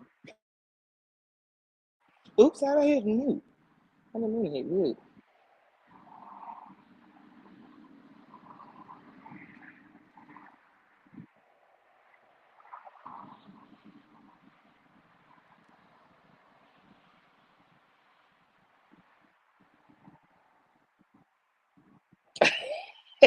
These little cups, I'm telling you. I'm telling you, these little cups will really have you drinking a lot of coffee. But I always tell myself when I do like 2 or 3 of these, because usually I just do one. But like if I do 2 or 3 of them, I always tell myself, well, when you go get a coffee, you'll grab a medium coffee. And don't let me get some kind of like frappuccino or something. Shoot. I used to put espresso in my drinks. Oh no, but I had to stop. Because one night I drank espresso, a double shot of espresso in my drink at night. And oh my goodness, between the fact that it had my heart racing, so I don't do Red Bull, any of that. None of that. Oh, Dominican coffee. I know that's strong. Now, some people like really strong coffee. I've never been like Starbucks coffee to me is very strong. But then it's all these Starbucks people like, no, it's not. Yes, it is. It's very strong. To me, it is. To me. Like, I don't know. Most don't agree. But I pick Dunkin' Donuts over Starbucks any day. Any day. But Dunkin' Donuts is best in the morning. I don't know, maybe it's because that's back in the day when the commercials were being trying to make the donuts. So when you go in there 6:30, 7 in the morning, 5 in the morning, oh, Dunkin' Donuts is hooking you up. Fresh donuts, everything. So you go in there by 10:30 in the morning, you think, were these donuts from yesterday? Because they're not that fresh. They're not. Mm-mm. Like when people come past, I got there. Say, is she on the phone? She must be FaceTiming. She must be. She looks like she's reading something. That phone's pretty close to her face. Yeah, they be all you to say. The phone's pretty close. She's standing on that brick. She must be trying to do Instagram pictures or something. So, I'm talking on live.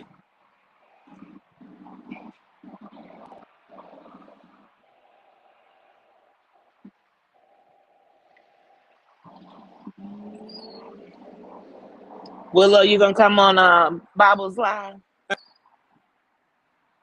Wait, you said Willow or Wind Whisper?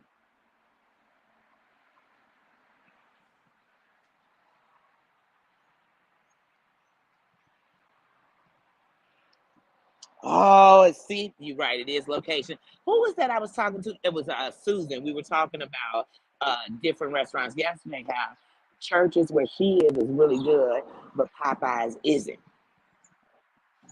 And I was telling her, here, churches is kind of, it's very greasy. It definitely was good when you were drinking.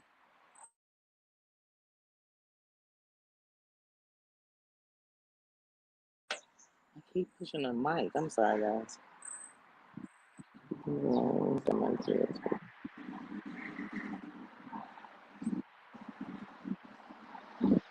Yep.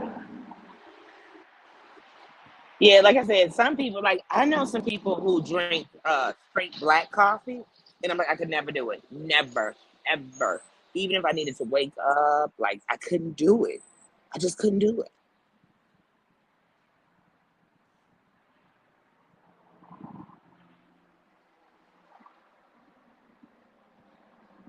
See, and Just John, that's how we got to talking about it. I was talking about KFC versus Popeyes, and I was saying how uh, I at one point I was ready to say Popeyes.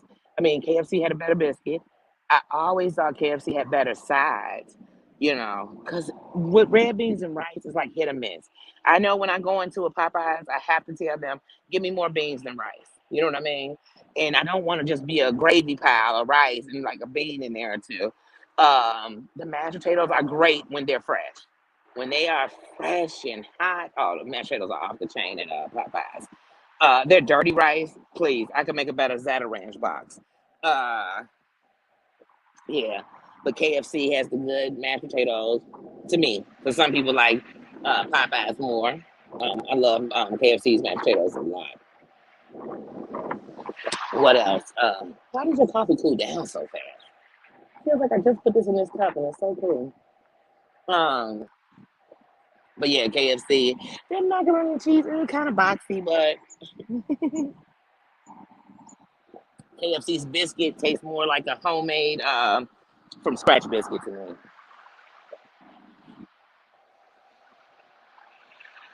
McDonald's coffee, the best part about McDonald's coffee is they ask you what you want. So then you make it basically the way you want, and their coffee isn't brewed bad. So it's not too strong. It's not too bad. Like there's this store over by where I used to live, and I would love going there to get coffee, but I always knew I liked it when the one brother made the coffee. Because you could tell he was a coffee drinker. The other brother was just making coffee. The other brother was just making coffee, you know, because they sell coffee in the morning, and you could tell. You could tell. Sometimes you be drinking your coffee, like, oh my God, is that coffee guys in there? What the hell is going on with this coffee? But the other brother, his coffee was all, oh, I was always excited when I came in the morning. He made the coffee.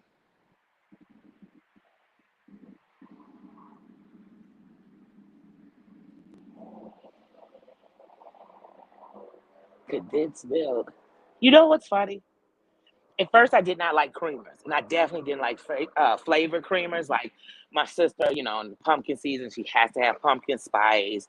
My mom loves hazelnut. My sister loves French vanilla, but I was never into those. And then, so I would always do milk or creamer. So at one point, I'm like, I don't really like milk anymore in it because then I put way too. Sorry guys, part of being outside. Because then I put way too much cream. I mean, too much sugar in it when I do milk. Then when I do creamer, because I like my coffee brown. Some people like it still dark. But I like mine almost to look like you put way too much creamer or something in it. Then I started doing like the flavored creamers, and now I like them. But now the one I'm really into right now, because I just started in like last year or two with creamers, flavored ones. I really like French vanilla. I do because then you add no sugar.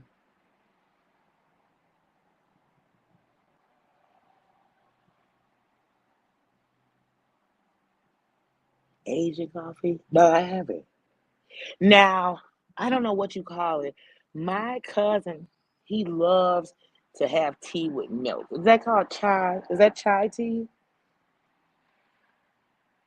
But it's not bad. It is not bad. The thing I would like more is if it's warm because that's the thing. Like I like to put my creamer and stuff in first because it cools the coffee down. And I like coffee or tea hot. But I only like tea when I'm sick. So I'm not a big tea fan, though there's some good teas out there. I'm not a big fan, but when he did it like that, I was like, this isn't bad. But can you do that with every tea? Or are there certain teas? Because some people they know tea. Like some people know coffees, they know their tea.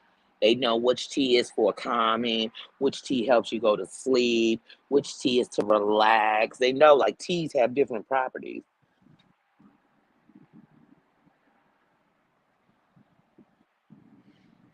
Really? I'm gonna try it.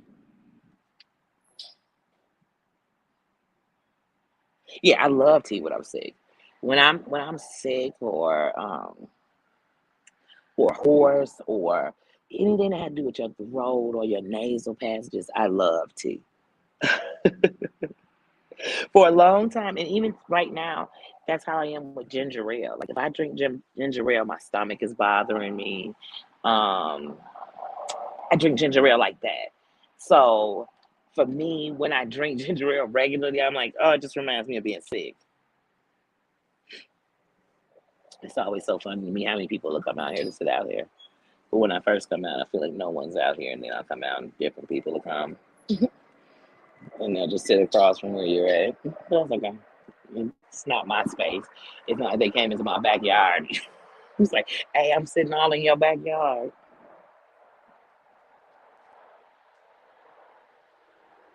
Yep. Yeah. And so, like I said, someone was telling me that they have which tea is it? I don't think it's Earl Grey. One of them are to help you go to sleep. Which tea do they? Someone is it chamomile? Is it chamomile tea? Anybody know about teas on here? Yeah, tea has a lot of properties. So you learn. That's why I said someone just told me recently, like, oh, if you really want to go to sleep at night, like an hour before you're trying to settle down, drink a cup of tea. It's chamomile. Okay, I knew it was one of the. I couldn't remember if it was Earl Grey or chamomile, but I knew somebody had told me about that. And then there was a tea that I would drink, and once again I consider it being sick. And it was a tea I was drinking about my stomach just to help my stomach move a little bit. Not even so much as like a tea to drink like a laxative, but more like it relaxed my stomach a lot. What tea was that I was drinking? And I don't like iced tea unless we're drinking Arnold Palmer's. Then I like iced tea. I do not like sweet tea because it's just way too sweet.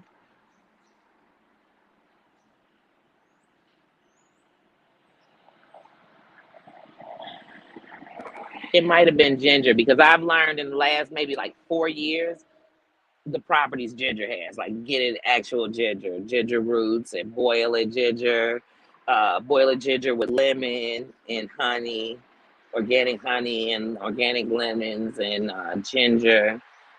Boiling that and drinking it. And I never before would have bought ginger. I never would have bought ginger.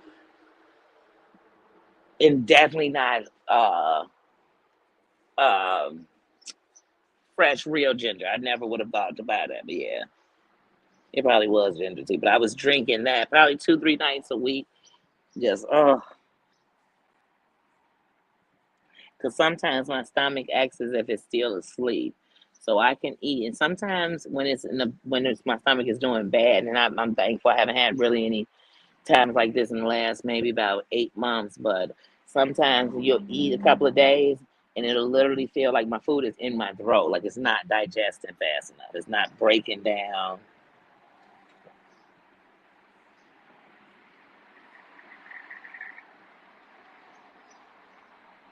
Okay, so so Susan, you like tea a lot too. That's why I said either people are into tea or they into coffee, but they're into one of them. Now my grandfather used to drink his coffee with a little bit of scotch in it. Black coffee with scotch.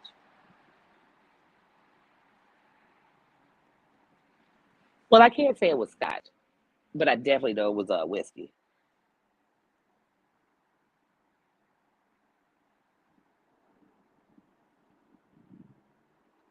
Wait, what kind of honey is that? Let me put that up so everybody can see it. What kind of honey is that, Susan? I never heard of that honey before.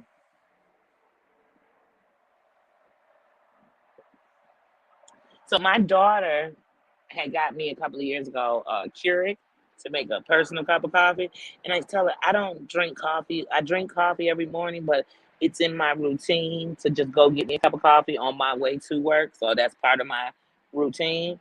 So I would never really use it. And then when I moved to Georgia last year, I gave it away. While I was at my sister's house, not only did I finally learn how to make coffee, and it's not even that hard in a coffee pot, but I would use the Keurig. And also, I'd be like, wait a minute, this thing is like heaven. This is like heaven when you just want, because you know how sometimes you make a pot of coffee and you're not drinking it all. And so I don't like to waste stuff. So now I'm drinking off the same pot of coffee for 2 days. It's not fresh coffee anymore.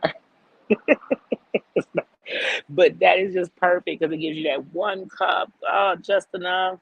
And I'm like, see, that's what sometimes you gotta use the things you have so that you can know, like, oh, this does suit me.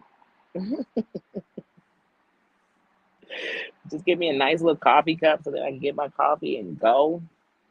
It saves me stopping at the store to get it, or the times when like I'm waiting for because it was right by my bus stop. So some days they come in and they might open a little bit later. They're supposed to open at 8. I need to be on the bus by 8:15 and be on time. And they might open this day at 8:07. So now they open at 8:07. There's a chance I might not get coffee. Now it's thrown my whole day off. because I have no coffee. Look, guys, I done came over here. I'm sitting in this corner in the front. I feel like people keep coming out the door and hanging out. So I said, let me sit over here in this corner. Maybe nobody will come over here. Maybe they won't come over here. But I don't know. I just like to come outside different times of day and just sit out here, not really doing nothing. I'm just sitting out here enjoying the air or enjoying the breeze, enjoying the sun if it's not too much, enjoying that's it. That's it. Because once again, like I said, you can't open your window. So I can't just let some fresh air in. So sometimes I'll just come out and get it. But like I said, when I was sitting over there where I normally sit, I feel like people kept coming either that way, walking over to stand by their car. I said, well, you know what? It is the parking lot. I just don't, like I said, I don't want nobody on camera. I don't. So if that means while I'm out here sitting amongst everybody, by the front, then the best thing for me to do is just take my camera off. And that way, if somebody walk by, that's on them. The only person they can hear talking is me. See, I'm just chilling. Wait a minute, you know I can't see. Hold on.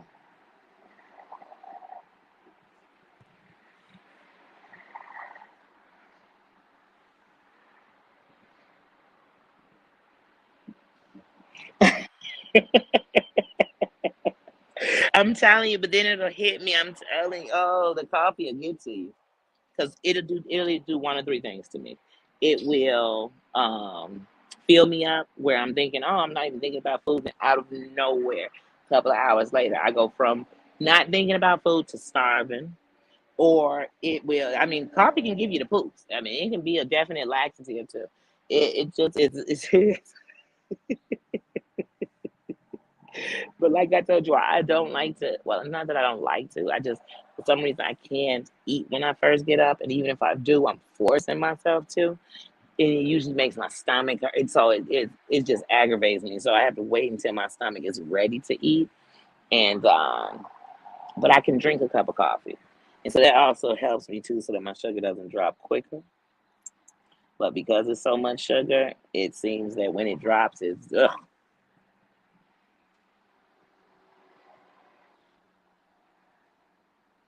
Yeah, I bet it. What's another Colombian coffee is always really strong too. That's the one I was used to hearing about being like super strong.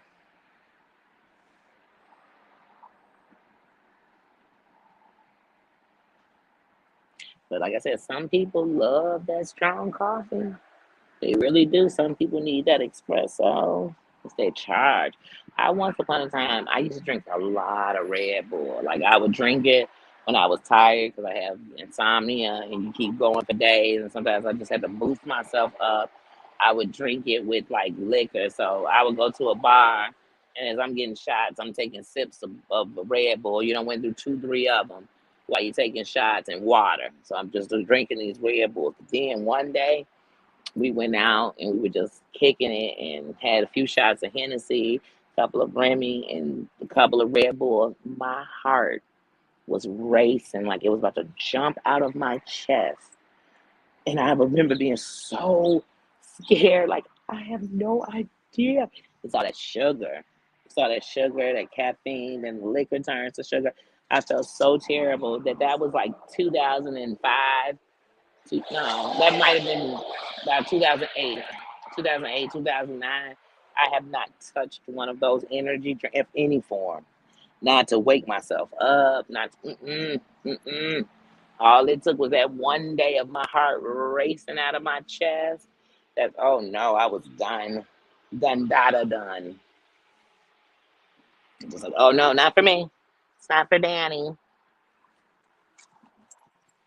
I was talking to this guy here about the room because sometimes you talk to other people and you find out other stuff. And I'm like, oh, this thing about me, if we switch up rooms, then I'm going to have this moment of adjusting myself to that room. I'm like, you know what? I'm trying to adjust myself out. I am trying to get to that place. Okay, hold on, back inside. Hopefully down the hallway we don't run into anybody. Somebody at the front desk, but I'm walking past, so they won't be in my camera. But yeah. And so they got this room in here and they got a pool table and it's a bar and everything, but I think they're opening it. But at night, if you come and get some ice or something, I hear them playing pool. So I'm gonna tell them like, hey, when can I play pool? I would love to just go shoot some pool up in there. And you think as much as you're paying, you could just go in there for fun and play. But yeah, all right. Walking past someone. But yeah, so like I said, I tell you, when you can't see, if I look down and it looks like, wait, are they walking in my door? And then I say, wait, why would they have a key to my door? But from back here, it looked like they're walking in my door.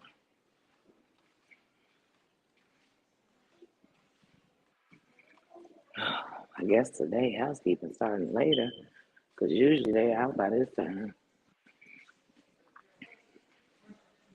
I guess today is a later day.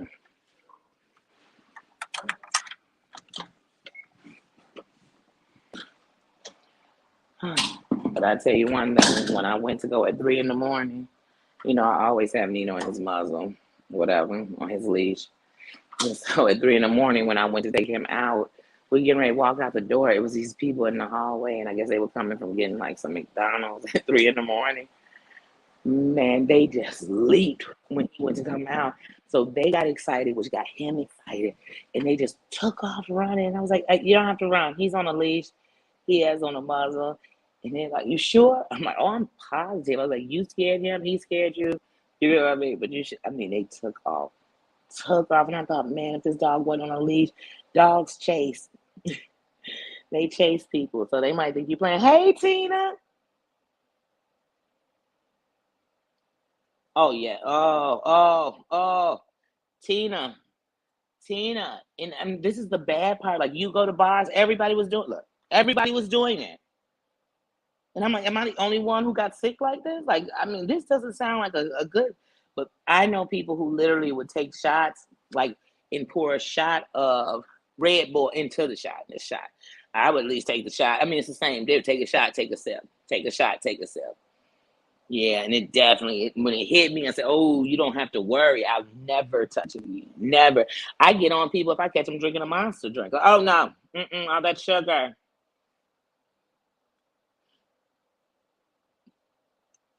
Hold on, guys. I can't see.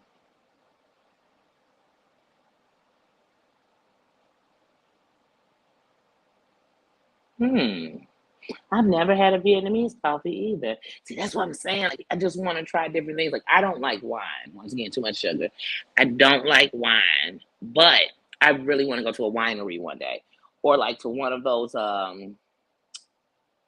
where you go and try the different wines, like wine and cheese, wine and food. Like I really want to go to one of those, so you could learn like this is a wine you drink, like a wine tasting. Like I want to go and this is a wine you drink with steak, and if you had a salad, this would be the wine. I really want to go to one of those because so many people drink wine that I always feel like when I'm having a get together and people drink wine, I'm like, okay, what do they drink? Do they drink red, white, sweet, hearty, heavy? I don't know. I don't know because I don't know wine like that.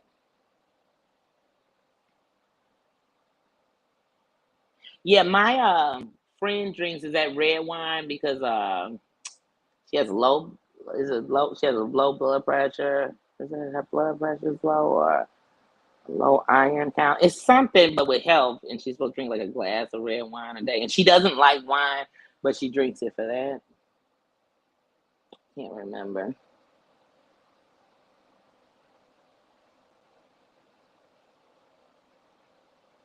Not speaking. But yeah, wine is supposed to be good for you. Once again, it has different properties, but anything could be good for you and be bad for you at the same time if you abuse it.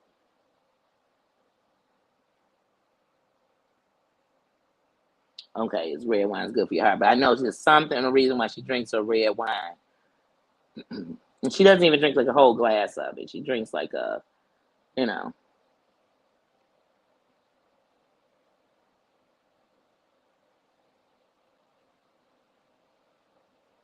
Okay. And some people like wine. I mean, I know a lot of people who drink wine.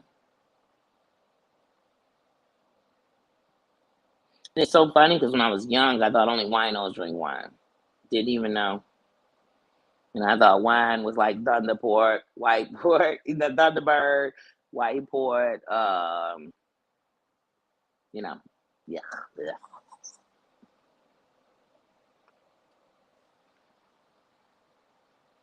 But yeah, some people do. Like I said, my one of my besties, she loves wine. She loves wine. Like she doesn't like beer. She doesn't like hard. Like she likes wine. She loves her wine.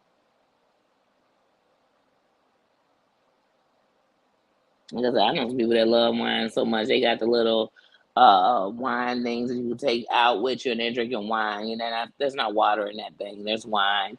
Like their own flask. It's not a flask. I don't know what it's called. Hold on, y'all know I'm blind.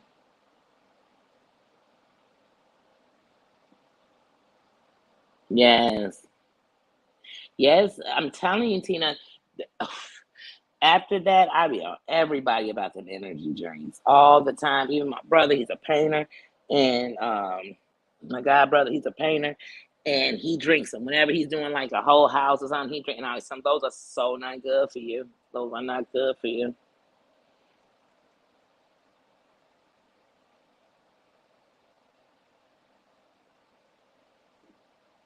Horchata. What is that, Susan? Is that a tea?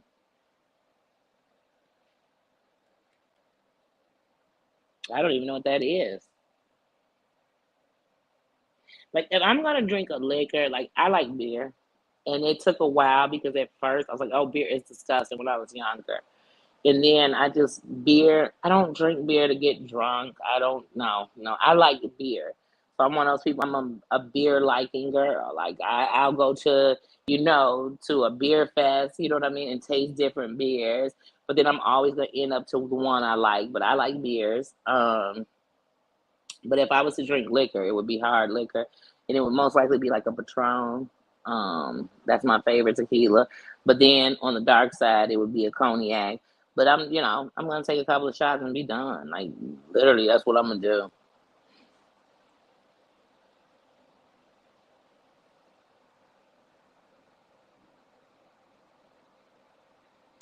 Ooh, on ice rice and cinnamon. Oh, so it's kind of sweet. Hmm.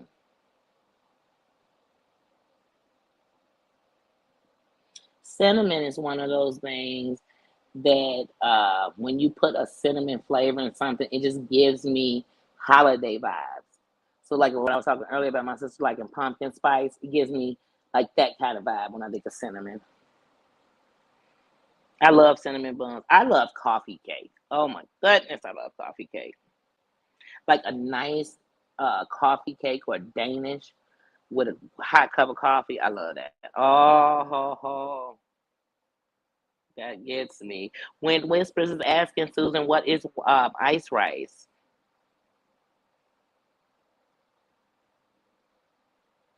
Oh yeah, paranormal. Yes.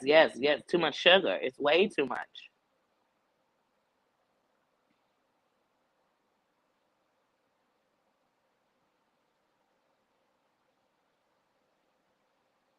Oh yeah, you definitely don't want to. Sorry guys, if I'm squinting, just trying to read.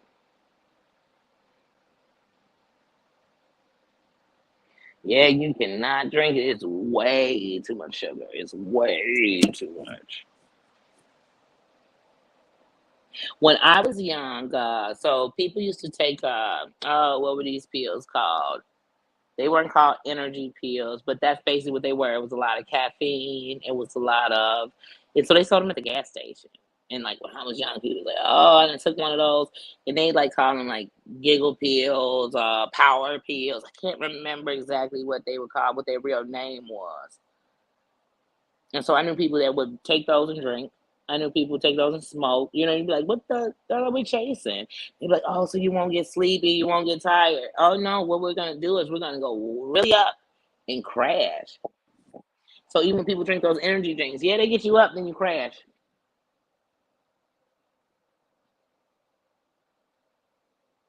I feel like I've heard of rum chata.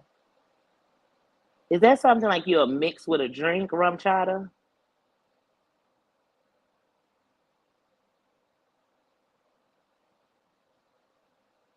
I know that's right. Yeah, them energy drinks. No, no, no. Okay, it's a rice ground soy powder. Oh, okay, so it has it in there, and then you mix it, and you drink it on ice. Okay, so you mix it with water.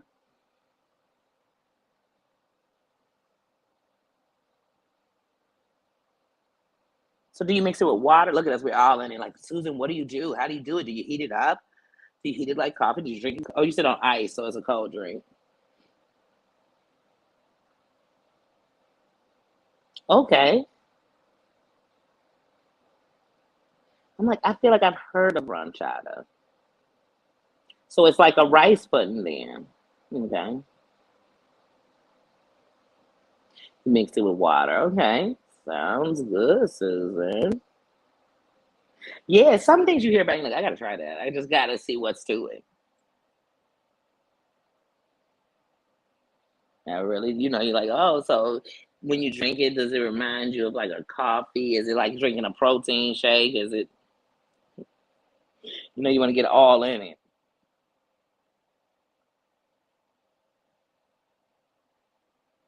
Like I like not because I don't like iced coffee, so I don't know what you call those, but I guess it's because they kind of blend up the ice, so it's almost like a little ice cream slush. I love those kind of coffee. So you can get a caramel delight. They had one in Georgia, and it was, oh, what were the two mix?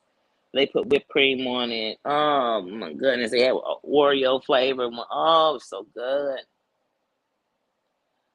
But I want a good smoothie. Like I want to go to was that Smoothie King? Now it's funny is I didn't even realize we had Smoothie King in Chicago because I went for the first time out there, and I went a few times because on Friday in Georgia, I don't know if it's at all of them. On Friday, you go in for $5 and get the super large one, like the big large one for $5. All smoothies $5. So if you wanted a medium, you could, but you get that big large one for 5. So I would go and get like the Hulk. So they have one called the Vanilla Hulk. Oh, oh those smoothies. Oh, I love them. And then they had because I think it's the Vanilla Hulk, but one of them they add peanut butter to it. Oh, peanut butter. If you don't have an allergy to it, oh my goodness, I love peanut butter. I have little cups of peanut butter in here. I love peanut butter. I love peanut butter and pretzels. I love peanut butter and bread. I love peanut butter and jelly. I love peanut butter. I love peanut butter and celery. I love peanut butter and apples. I love peanut butter mixed with Nutella, dipped in an apple. I love peanut butter. But you have to be careful eating a lot of that too. I do.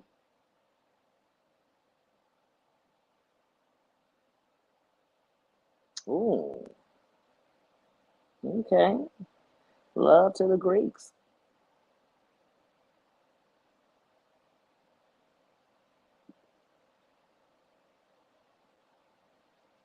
I love getting into different nowadays. I do because before I told you I was too simple on the food and very finicky and very picky, and my food couldn't touch, and it was so many things with me in food. But once I learned that this stomach would do the things it was doing, I said you better enjoy it while you have it. So I've learned to love food and respect different foods and all kind of stuff. And in Greek food, I really want to get more into. Like I told you, I've done simple Greek food, Greek town, going to Greek restaurants and those type of things. But I really want to get into some of their foods, like their celebration foods, and I want to get into their foods, and I really want to get into Indian food because I heard it's very spicy. Now somebody told me even if you like spicy, Indian food is way too spicy, and I'm curious. So I really like want to go to a restaurant one day and just get in it, get in it. Like I told you all, I've done when it comes to Asian, I've done a few different type of Asian cuisines. I think that's probably one of the most I've expanded in outside of, the foods we have here, but I think that's one of the ones I've been the deepest in, the different Asian food. Now, Vietnamese food um, I've never had before. Like I've had Japanese food from people from Laos. I've had not Taiwanese. What is it called? But I've had a few on the Asian spectrum of food.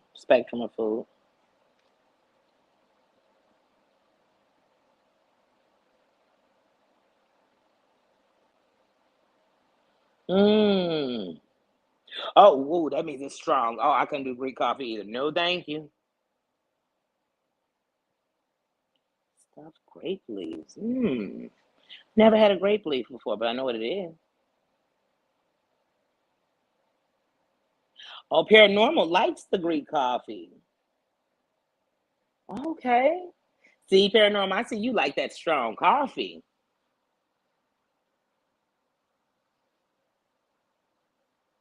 Now, you guys know what I would love to do? I would love to like go to a Japanese restaurant and do the whole experience of sitting on the floor. I would love to do it like that. But I'm not now anything when it comes to eating like with chopsticks, I'm not good with that really at all. I've tried. I think it's so cool. I think chopsticks are like the coolest way to eat, but I just can't.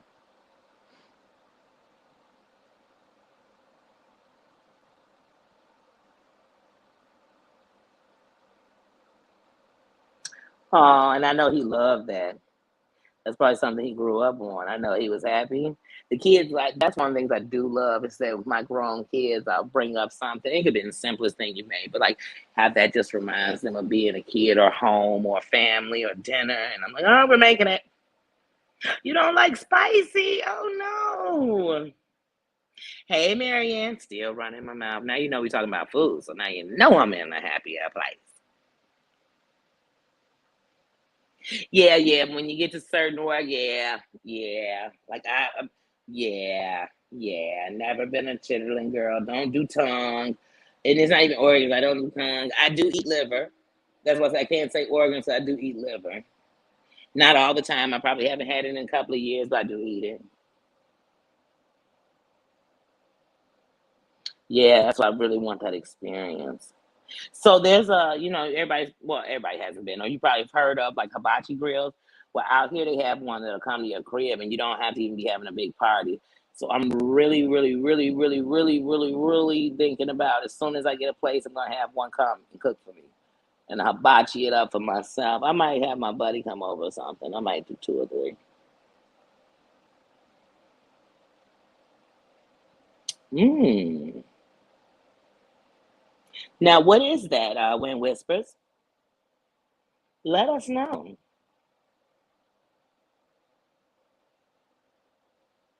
Yes, yes, we will. That's my word, Tina. That's my word.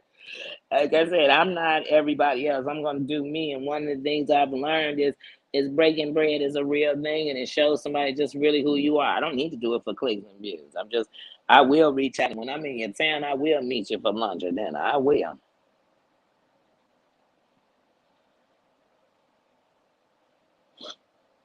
But yeah. Oh man, guys. What is another food? I'm just thinking of like, well, Italian food. There's so many. Oh my goodness. I go now. You want to talk about where you're going to gluttony? Italian food. I go into gluttony, and they love all the things I love. So, oh my goodness, I will go into some. I sometimes I'm looking at the courses when you're watching them eat, and you think, oh, I need to be there, but I'm full before I'm just watching. I'm full. I'm full, but I'm like, oh, look at all this love and all the love. And see, when there's love in the person cooking, like they just the love for feeding people, the love for making good food, the love for food. Oh, I could taste it and watching them make it. Ooh, I could just smell the smells coming through the house. Like even when I used to watch Real Housewives of Jersey, I would love the husband. He making sausages. I said, man, I know they be eating good. They up in there making their own raviolis. I said, oh, they are eating good over there.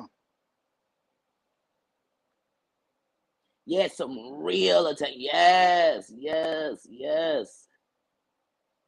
Okay, okay.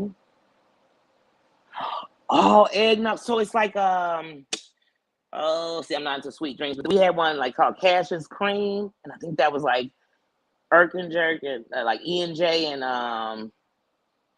eggnog. I think it was like Cash's Cream, but I know there's a drink with eggnog in it. Okay, so that's more like a holiday drink that you all drink when Whispers. I should try Dominican. Now, is Dominican spicy?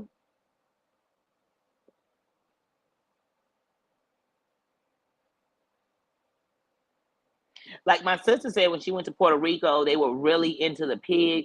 I was lying if I told you I never eat swine, but I don't eat it like that. So anything that's just all that or a lot of that, it wouldn't get to for me. It's just too hard to break down. I know that's right. When I love when say it again, when say it again, say it again. Hold on, I'm gonna take it off and bring it back. That's how you say it again. I said say it again.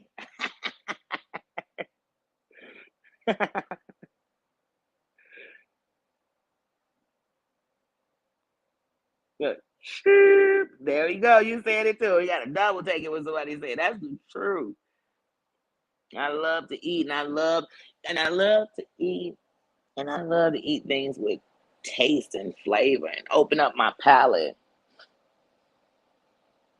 Okay, it's not spicy. Okay. Ooh, wee. Ooh, I know that get people. Woo. I went to a get together one day, and everybody kept talking about, oh, she gonna bring the punch. I'm telling you, she got the best punch. It just this punch. And the girl brought this punch, and I kid you not, I mean, it was nice and ice cold. It had like hella ice in it. They distributed it. They got little cups, so you go up and get it.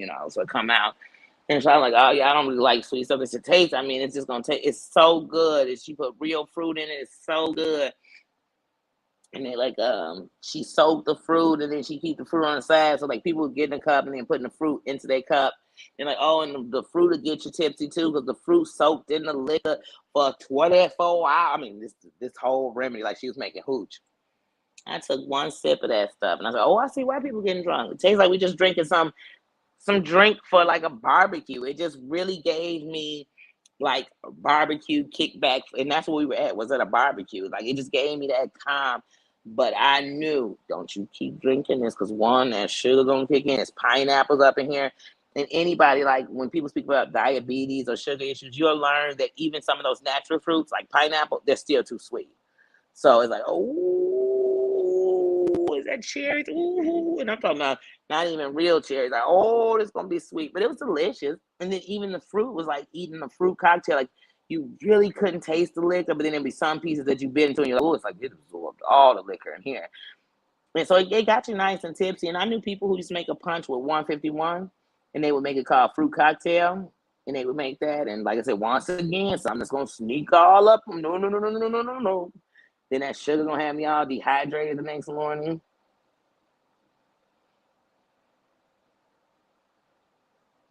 Yep, I am an emotional eater. I am. Call me Greek. I am definitely. So I eat when I'm sad. I'll eat when so you never know what kind of eating it's gonna be. Am I gonna overeat? Am I gonna just eat a little bit? I eat when I'm sad. I eat when I'm happy. I eat when I'm nervous. I eat.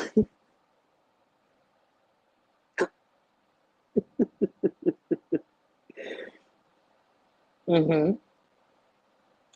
Wait, what is it called? Cookies, Columbies, and cabbage rolled up into it. Ooh. This is your choice. Sounds like a good little appetizer. I love cabbage. I do. That sounds like a good appetizer. Hamburger, cabbage. It really does. And it's rolled up. Hmm.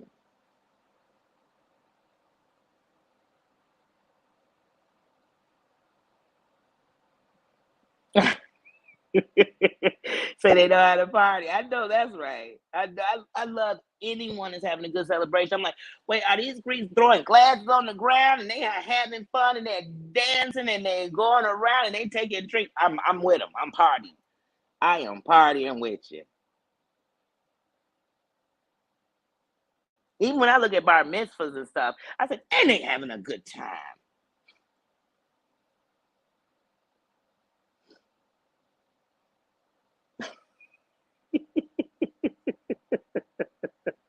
Yep, and that's literally what happens where there's all these people drinking and girl, you made it weak this time, girl.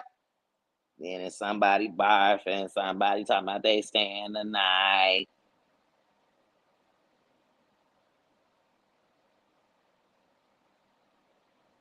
Hmm.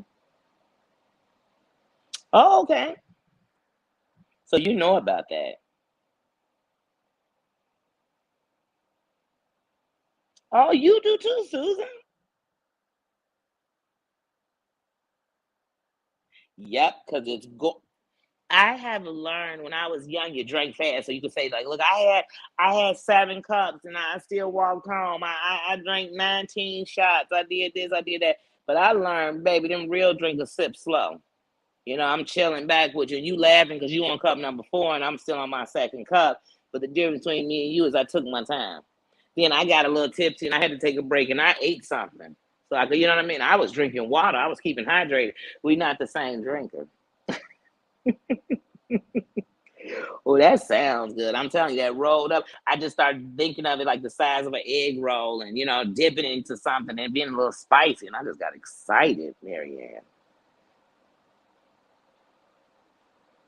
Oh, yes, yes. Oh, this sounds good. Oh, you had I'm telling you, Big Fat Greek Wedding is where I was like, where they are kicking it. They are living. What do they say? Opa. What do you say when they go around? I just ready to have some excitement now. I'm ready to go party. Say, are they tossing that whole bride up in the air? Whoa. I love it.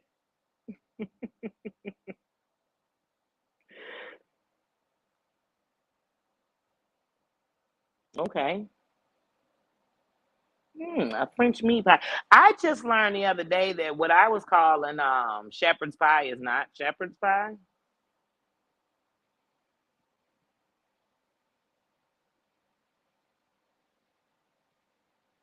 Mm-hmm. Yes. And that's the thing. I think that opening your taste buds to different foods and different cultures and what they eat and how they eat, it helps you to understand different people. And to understand that we're the same. And sometimes what you call this in your culture is what we call that. And you'll learn that we're really the same. Or we have things alike, or you may do it this way and I do it that way, but we really do the same. We believe the same. We love the same. You know what I mean? I remember being in a class once, and this girl said, "Well, one thing I know is when you're Hispanic, you love your mother." And I thought, honey, that goes everywhere. don't think that stops just there, you know. And but I realized when she said it, because I go talk to her after class and stuff, that she was speaking more of just Catholic and the love for Mary, and that's what she was speaking on. It wasn't really. She just threw out, Hispanic with it because that's what she was. Oh, I would love a party. I told you guys when I get together, I mean, I figured just like right now, if you find ways to make it, you can find ways to put things together. I would love to go into different cities and have like a pajama party the right way. And so, you'd have tickets and, you just have everybody come and what you bring is yourself. We'll play some games, we'll laugh and talk and get to know each other. But what you'll also learn from doing those pajama parties in each city is that you'll have different subscribers that are in each other's community.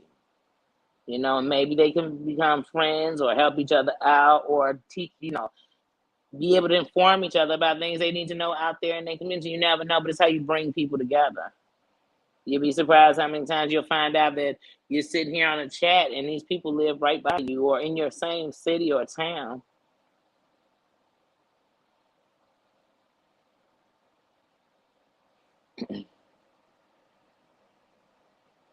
Yep. Oh no, nope, nope, no bugs, nope, nope, no, no, no, nope, nope, no bugs, no testicles, no, oh no, no eyeballs, no, no, no, no, no, no, no, no.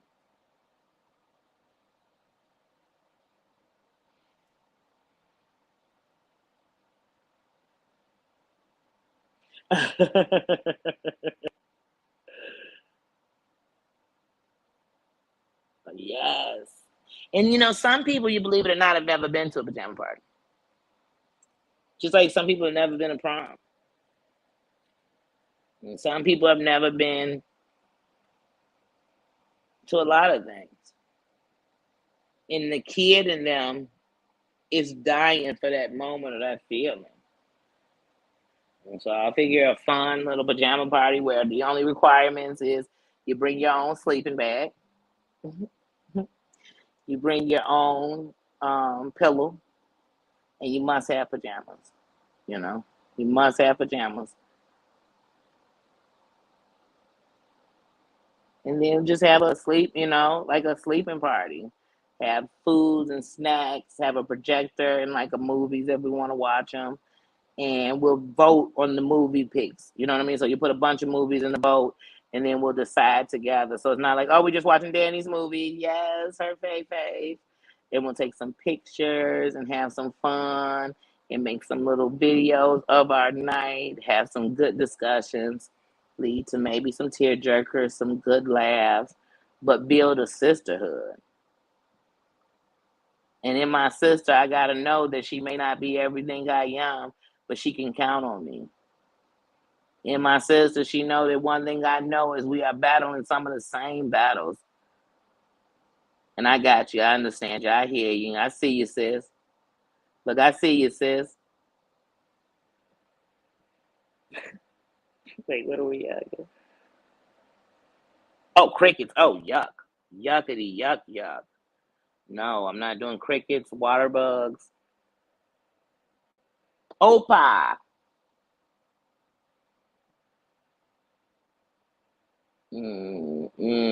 I'll pass. Cricket. I don't want chocolate covered ants, crickets. No, no, no. Hmm. Hmm. No, no candy ants for me.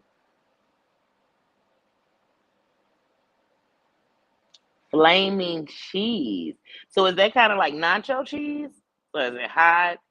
Like you could pour it over something?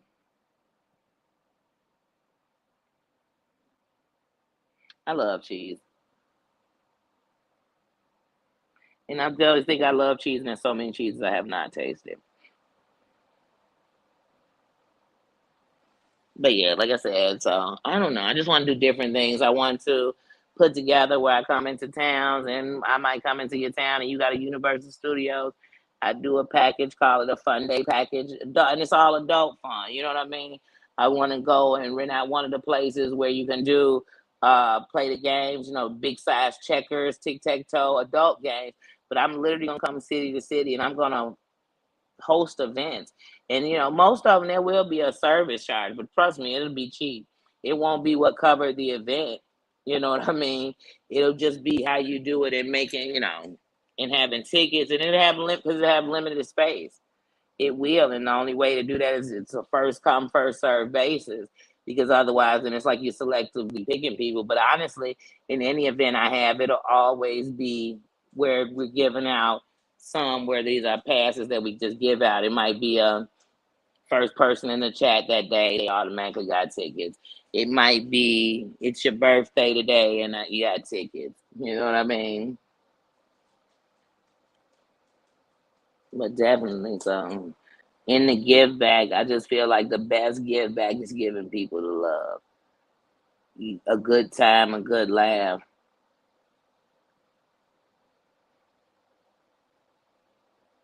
I might buy 100 Great America tickets and have an event, because any event I start, I'll definitely start first in my city. And so, want to give back.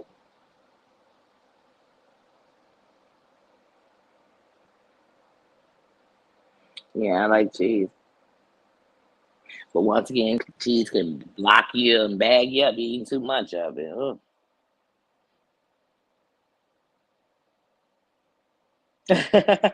I'm there. Cheese party. There. There. Ooh, Monster is one of my favorites. So is the Pepper Jack. They're one of my favorites. I love Monster cheese. I love Monster. I love the way it melts. I love Monster. I love it cold.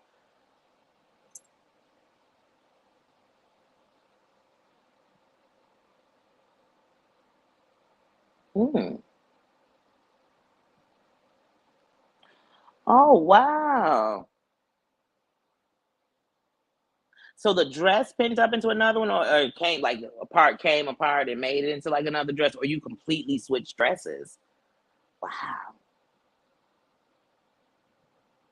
I learned when my kids went to Catholic school, and then when it would come time for quinceañeras, and they would go to them, I'm like, oh wait a minute, these girls have 3, 4 dresses. They are switching up. There's a whole routine, like there's a whole performance. Oh my God, did they just come through with twins? I mean, it's a whole, and I always think like, oh my God, their weddings are gonna be over the top. But anything that gives a child to know that I'm going to the next notch, I don't knock that. Like, I just believe that they need that. And every race should really have something in it that lets these children know, I know you're not quite an adult, but you're changing, and I'm respecting that. And I'm letting you come into it and preparing you for it.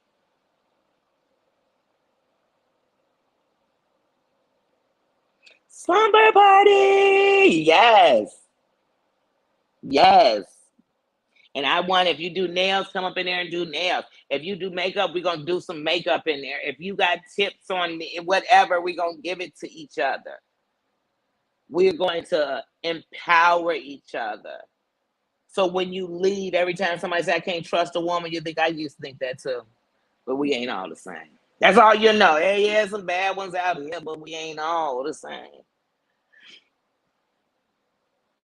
Because I'm telling y'all, it took me a long time to get to this point.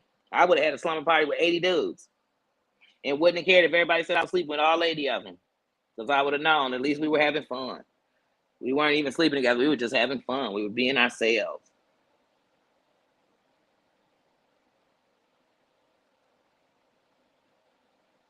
Oh, yeah, Trader Joe's I love. Trader Joe's used to have this almond. Oh, the Trader Joe little almond, them little packs. Oh, I loved it. Hey, Comic Space, good morning. It's only 9:30. God, have I been on here this early? I'm really enjoying this with you guys. I don't know, because I really don't know what I'm doing today.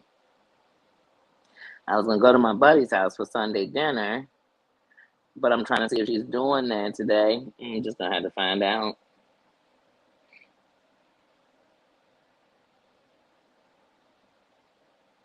They bring it out. With liquor. And they light it on fire. Ooh, there's nothing, guys. I don't know about you all. Remember when you make like cheese toast? And I just wanted the edges to burn a little and bubble up. Oh, a little burnt cheese. Oh, sometimes I like a little burnt cheese. Let me tell you something. When we used to get government cheese, I was never mad. It was some of the best melted cheese I've ever had in my life. And I've never, how could you be embarrassed?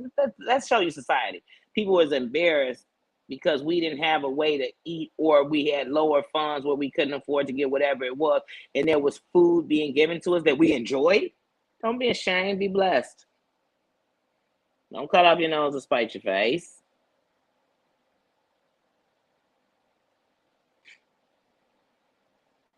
Nope. We are not all the same. And we can't be all the same, because the only way for us to unite, to win, to stand up, to run this country, to run the world is to come together. No other way. I am my brother's keeper. I am my sister's keeper. So therefore, if I'm doing right in my division, you do right in your division, we could bring these divisions together. If we, you know what I mean, in the stands. They say behind every strong man is a strong woman, right? Next to every king is a queen, right? But we all know, even when they be like, he run the house, we know who run the house. Hey, Joseph. Wait, what?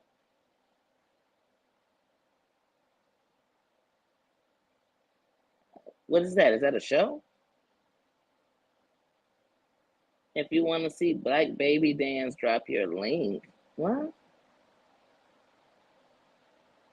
I have no idea what that means. I don't know.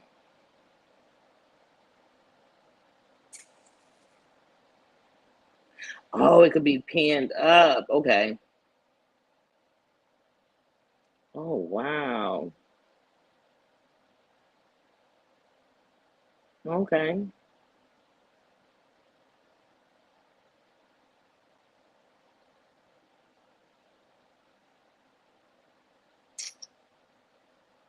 Okay. Trader Joe's had a pizza bread. Ooh, in a pan. So it was like breadsticks? I don't know. All right, Jasper. Got rid of you. I don't know, the Black Baby Dance, drop your stream yard, just seemed really inappropriate, and it really seemed like, here's the one thing, and I know this like anything in life, when people do stuff like that, it's somebody that you know or see. When I say that, I mean whether it's you see them in a chat, they got a channel, because like some of the stuff just be dumb. You just came in here out of nowhere. You want to see a Black Baby Dance? Drop your stream yard and watch backstage. First of all, Danny doesn't drop her stream yard like that. For what? So somebody could then tell me I'm cloud chasing? I don't. I don't. And I don't go on any stream yard I wasn't invited on, except for if you got my name in your mouth and I need to address it. Okay. Back to what we were talking.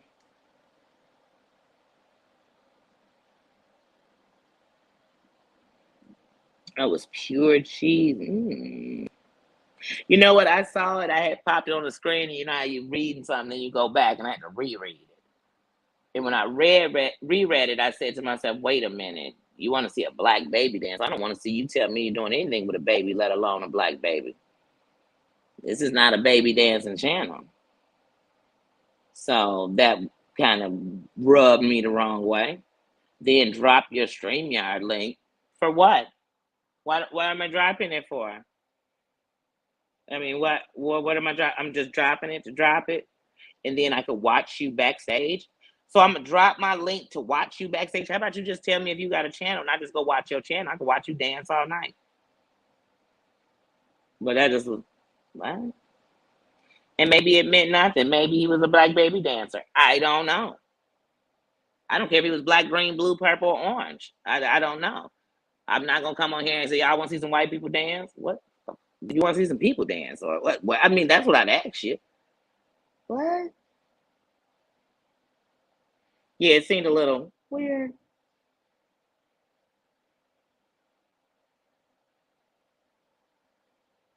Wait, did anyone else watch Susan? Yeah, it was. It was a little YouTube-ish with a side of Facebook-ish, swinging on into Twitter world with a little bit of Instagram tossed in it. Put it together, and it's just a social media.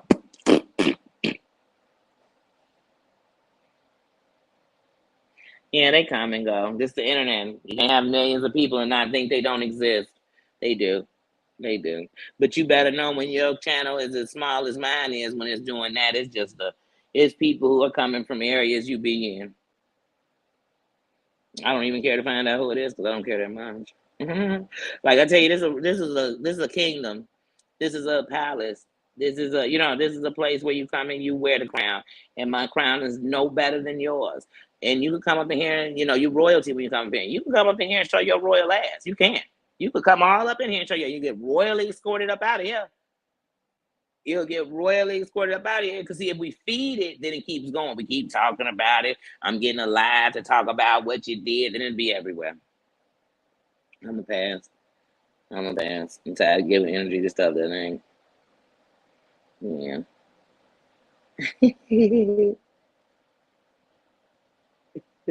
Probably so. But see, you don't want to point about me because I'm going to have time to tell you about your package. Like I said, and I don't even, come on, like I said, all this, if I'm dropping a stream, it's to who I wanted to come up here, or I knew somebody's coming up here, and I know they're safe up here. But right now, I wasn't doing any kind of drop a StreamYard type of, type of live. Just wasn't. I wasn't. Oh, have a good one at church. Have a great day. Keep me in your prayers, sis. But yeah, I'm telling you guys, it's always something. Always. But I tell you, you're not loved if you don't have hate. It's not good if ain't no little bad come, I guess. I guess only in America. Only in America.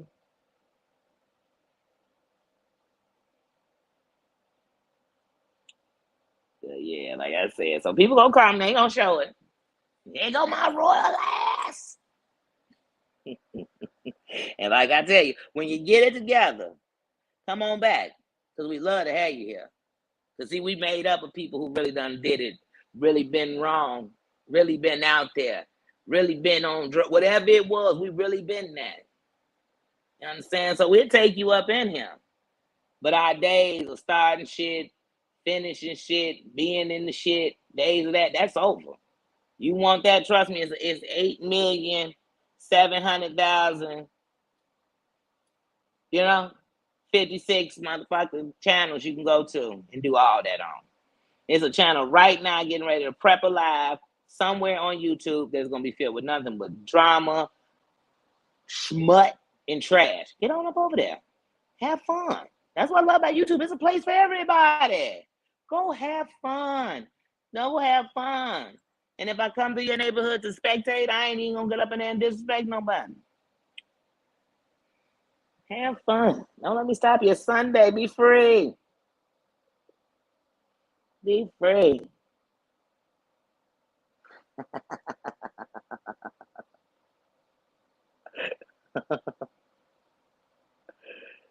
Oh, man. I knew what you meant. You know how you read something, and sometimes like, I don't know, that man, I know what they meant. Like sometimes I say, yeah, and it was in. I'm gonna say on. I'm like, oh, I hope they don't read it and realize I made that mistake. I got fat fingers. Look, I got fat fingers. That's always your excuse when you hit the wrong key. It's my fingers, I was moving too fast. I touched it. My keyboard is so sensitive.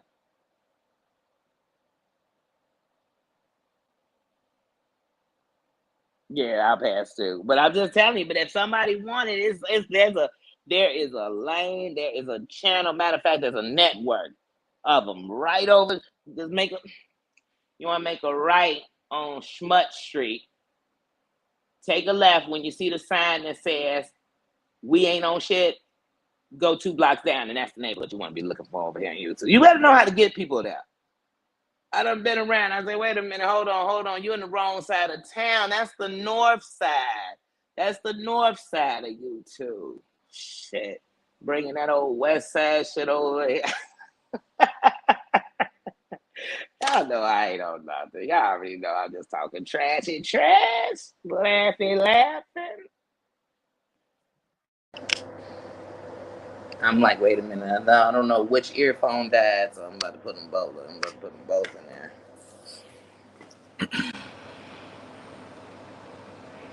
Oh yeah.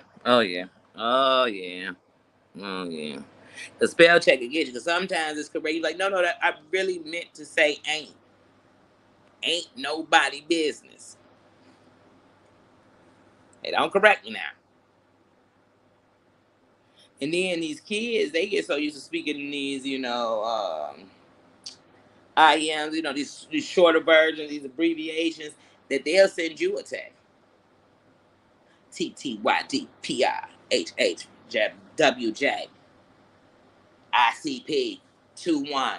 You be like, wait, what? Did you just say that? But I was saying I'll talk to you later. I gotta go. I had to work a double. Nah, Boney, I don't read all that. I might have caught 3 of the words in the whole sentence. My kids used to send me texts and I'd go to Google. Okay. What does that say? Ah, I'm dead serious. I can't make this up. It's like, do you know how to talk, or do y'all just talking codes all day? So now you read your kids' message, you have no idea what they talking about. Said, dang, I need a code breaker like they have for the gangs and stuff inside the prisons.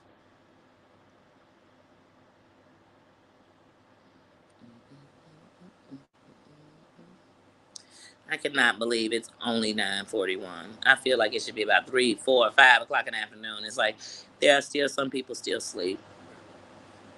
It's gonna be a long day. But it's like, I don't know about the rest of us, but usually if we live check to check or thing to thing, it's like 1 minute you're taking care of it, and then you're like, oh my God, we right back to it again. So some of us are getting up today and we still trying to make it. Some of us gonna chill. Some of us like, okay, what I didn't get done during the week today is my rest day. I can't make nothing happen. It's Sunday. Everybody closed anyway. Whenever I'm stressing out about getting it, I do that.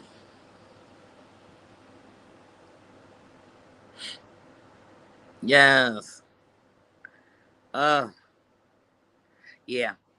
I, I stopped. Like I said, when I don't understand, they get a long pause on a response from me because I'm looking it up. I'm like, hold on, let me just find out what this shit means. And then I'm gonna make up my own abbreviations to respond back. Like, talk to me like an adult. Use your words. So remember when kids was crying, you told them, use your words. Now you want to tell them that about how they talk to you and text. Like, no, use your words. Please use your words. And then in these generations, as the generations change, they'll tell you a word means something. You be like, no, it doesn't. It doesn't mean that at all. Not even a little bit.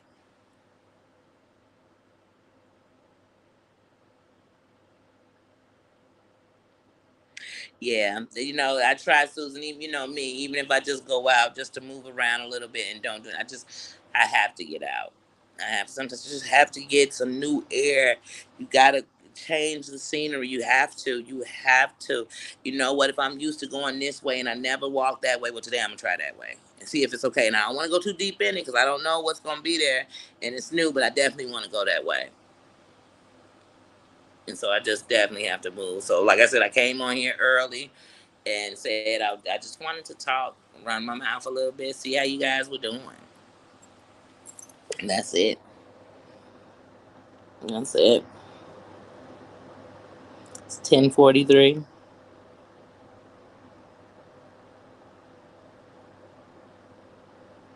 Okay. Oh, that's good. We salute him. We salute. You know, I remember one day somebody said, now, I can remember at one point the fire department was pretty, they didn't let women in, so it may be a little chauvinist, but, and I'm sure there's been all, this kind of, there's been some form of, this is America, some form of racism has went through everything, so to even go into that, but I remember one day somebody said, we always talk about the bad cops, but nobody ever says that we don't have bad stories like that on the firemen. Never heard of when the firemen came in and laughed at your fire and just sat there and watched it burn. And so we need to salute them a lot more because they are lots of them. Every last one of them, they risk their lives every time they come out for us. And and to sign up on a job that says I'm coming to put out fires and just in case you're in there burning, I'll try to get you out. I salute them. So I definitely, let me tell you something. I really, in reality, though you think I should should think differently. I salute police. I salute the ones that do their job and they protect and they serve and they're about community and they walk up and down their neighborhoods and they know the people in the community and the people know them. I salute the firemen. I salute the EMTs. I salute every nurse and every doctor and every CNA and every RN and every physical therapist and everybody under the mental health umbrella. I salute all of them. I do. I salute them all. I salute them all. I salute them all. I salute the medical people inside the military. I salute them all. I salute every branch of my military. I really do. I salute them. I salute these people. I thank you. I thank you. I think that America got a hell of a lot of problems, and most of them we will probably never stop. But I promise you, we'd be a lot worse if we didn't have y'all. So I thank you. I thank you for your work. I thank you for your service. I thank you for your commitment. I thank you for your love for this here country that you live in and we call America. And I thank you. So I do. I do. I'm definitely during this pandemic.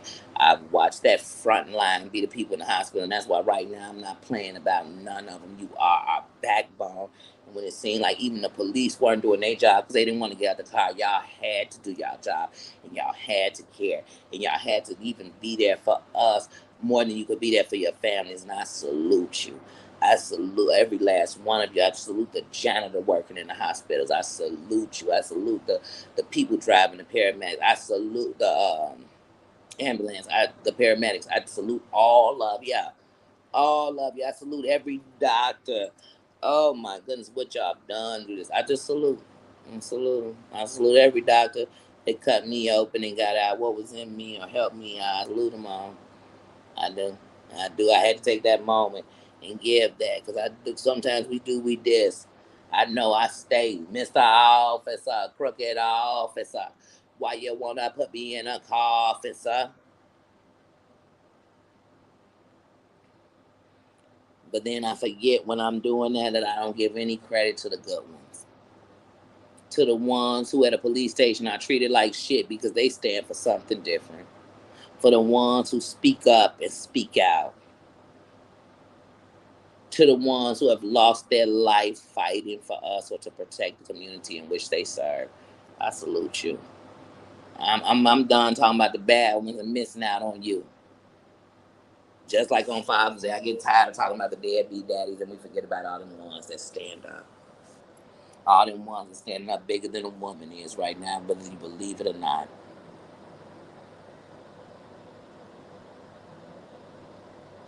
My paranormal, you gotta go? Oh, it's diaper time. You know what? Look, you said diaper time in the good soda. Let's see, got a diaper. Let's see. I always tell people don't trust him when he crosses his paws. When his paws cross, don't trust him.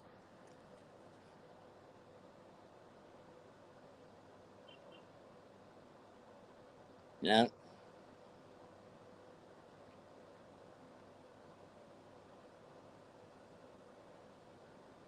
Okay.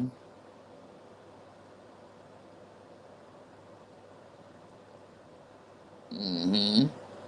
So yeah, I salute him. I salute him.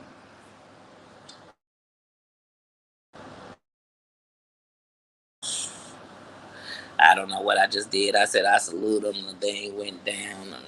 Oh my goodness, y'all. I have no. What in the Wi-Fi is going on? Thank you, T-Mobile. I'm so glad that we got this Wi-Fi because I don't know what I do for my Wi-Fi to watch my HBO Max, to watch my YouTube, and anything I stream if I was just dependent on their Wi-Fi. Ugh, ugh, they're always doing something to me. Okay, Massachusetts. Yeah, have a good one, Paranormal. Enjoy them babies. Enjoy them. Right now, you know how you know you done grew up when you get with babies, newborns. I mean, the ones that need you to know everything that they need, and it seem easy. You say, "Well, this is a piece of cake," but at the same time, you be like, "But I know how it can be stressful," because you see it both ways. You see when you were stressed, but you enjoyed it, But you remember how you kind of rushed through it because so you could get past that stage, so you didn't get to enjoy every moment of it. But now I can see every second of it, every giggle, every tear, every whatever, and just enjoy it.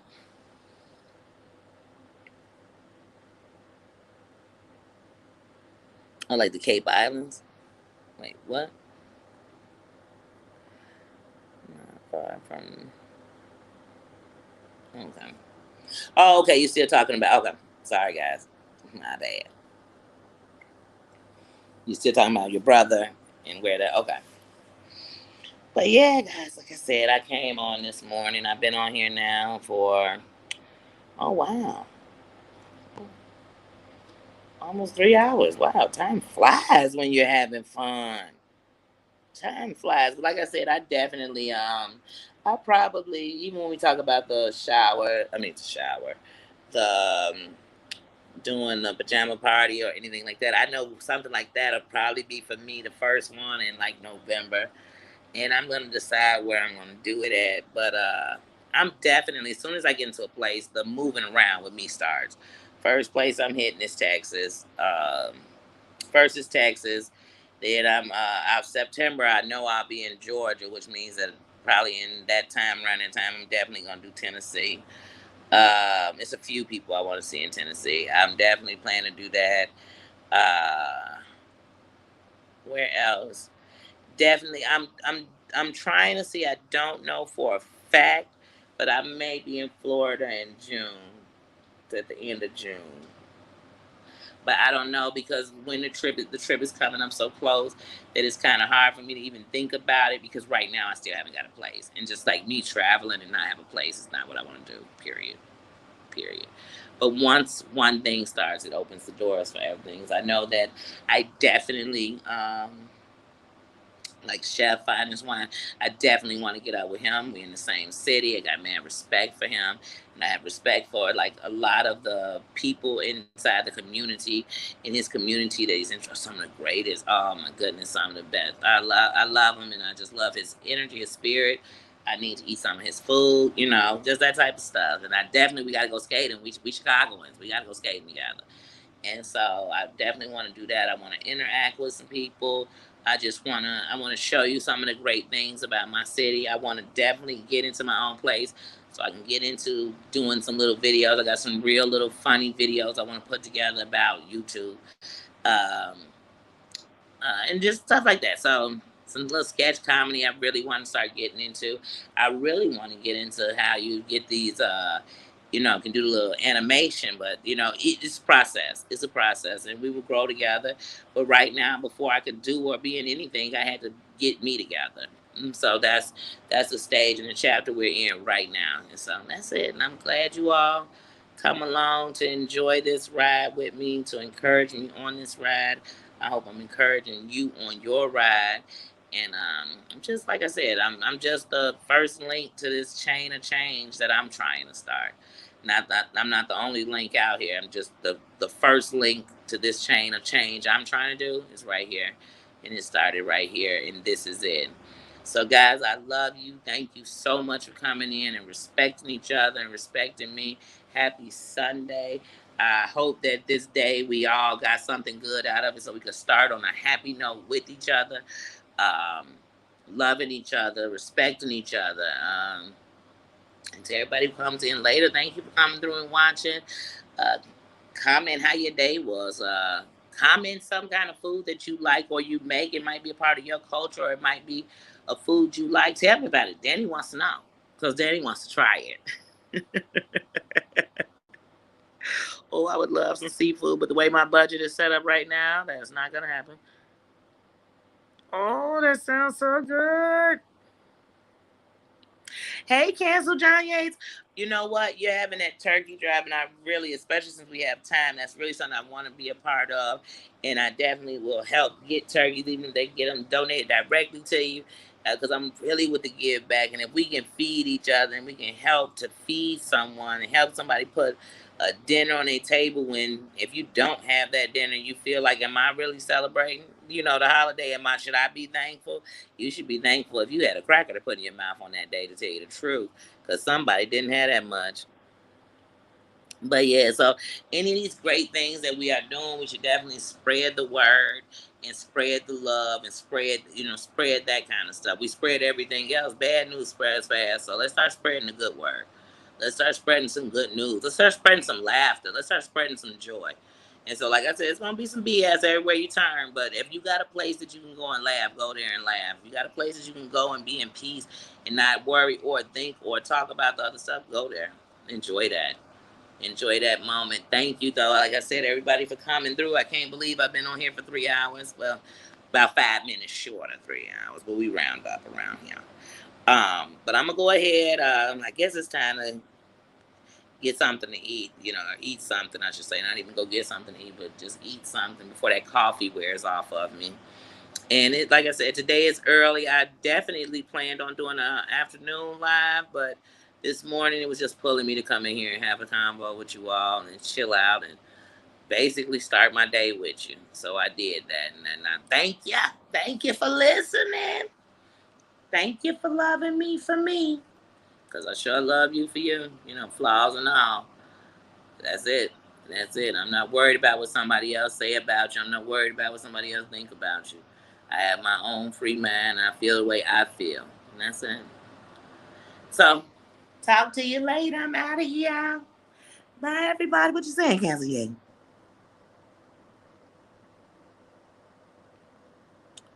Mm-hmm. Yeah, they do. They do. And actually, I have, before when we started the shelter, when you go to these stores and everything else, they'll also do it because they can write it off. So it'll take nothing for your Kroger's, your big grocery store to write you off some water, some cases of water, a few turkeys. You'd be surprised. And sometimes they just give you a gift certificate for their store, and then you could pass that out to someone. So it's just the helping hand. So we together, you can make things work, and everybody can do their own part in what they do. And some people just donate money so that you can go and buy turkeys. But it definitely can find a way. You can definitely go to one of your like Catholic charities and stuff, and they'll have like turkey gift outs, and you could tell them that, hey, I'm trying to put together on a nonprofit side, and sometimes they'll give you a couple of those. Like if they're giving out a ticket, they'll give you a few tickets to give to people and families in need that you may know, especially if they're in their district, for free turkey. So together, I think we could do something. All of us together. You know what I mean? So if you come across a bunch of chats, and each chat, these content creators have all these people in there, if just one is saying I'm willing to help, that's one more. It's one more. So I definitely will, and we have some time because Thanksgiving's a few months away, but it's really right around the corner. So, okay, guys, like I said, I am definitely for the uplift. I'm always with the give back. Always, always, always. I'm always going to give back to a place that I thought took everything from me, but really is what gave me this voice. So, thank you guys. I love you, and I will talk to you later.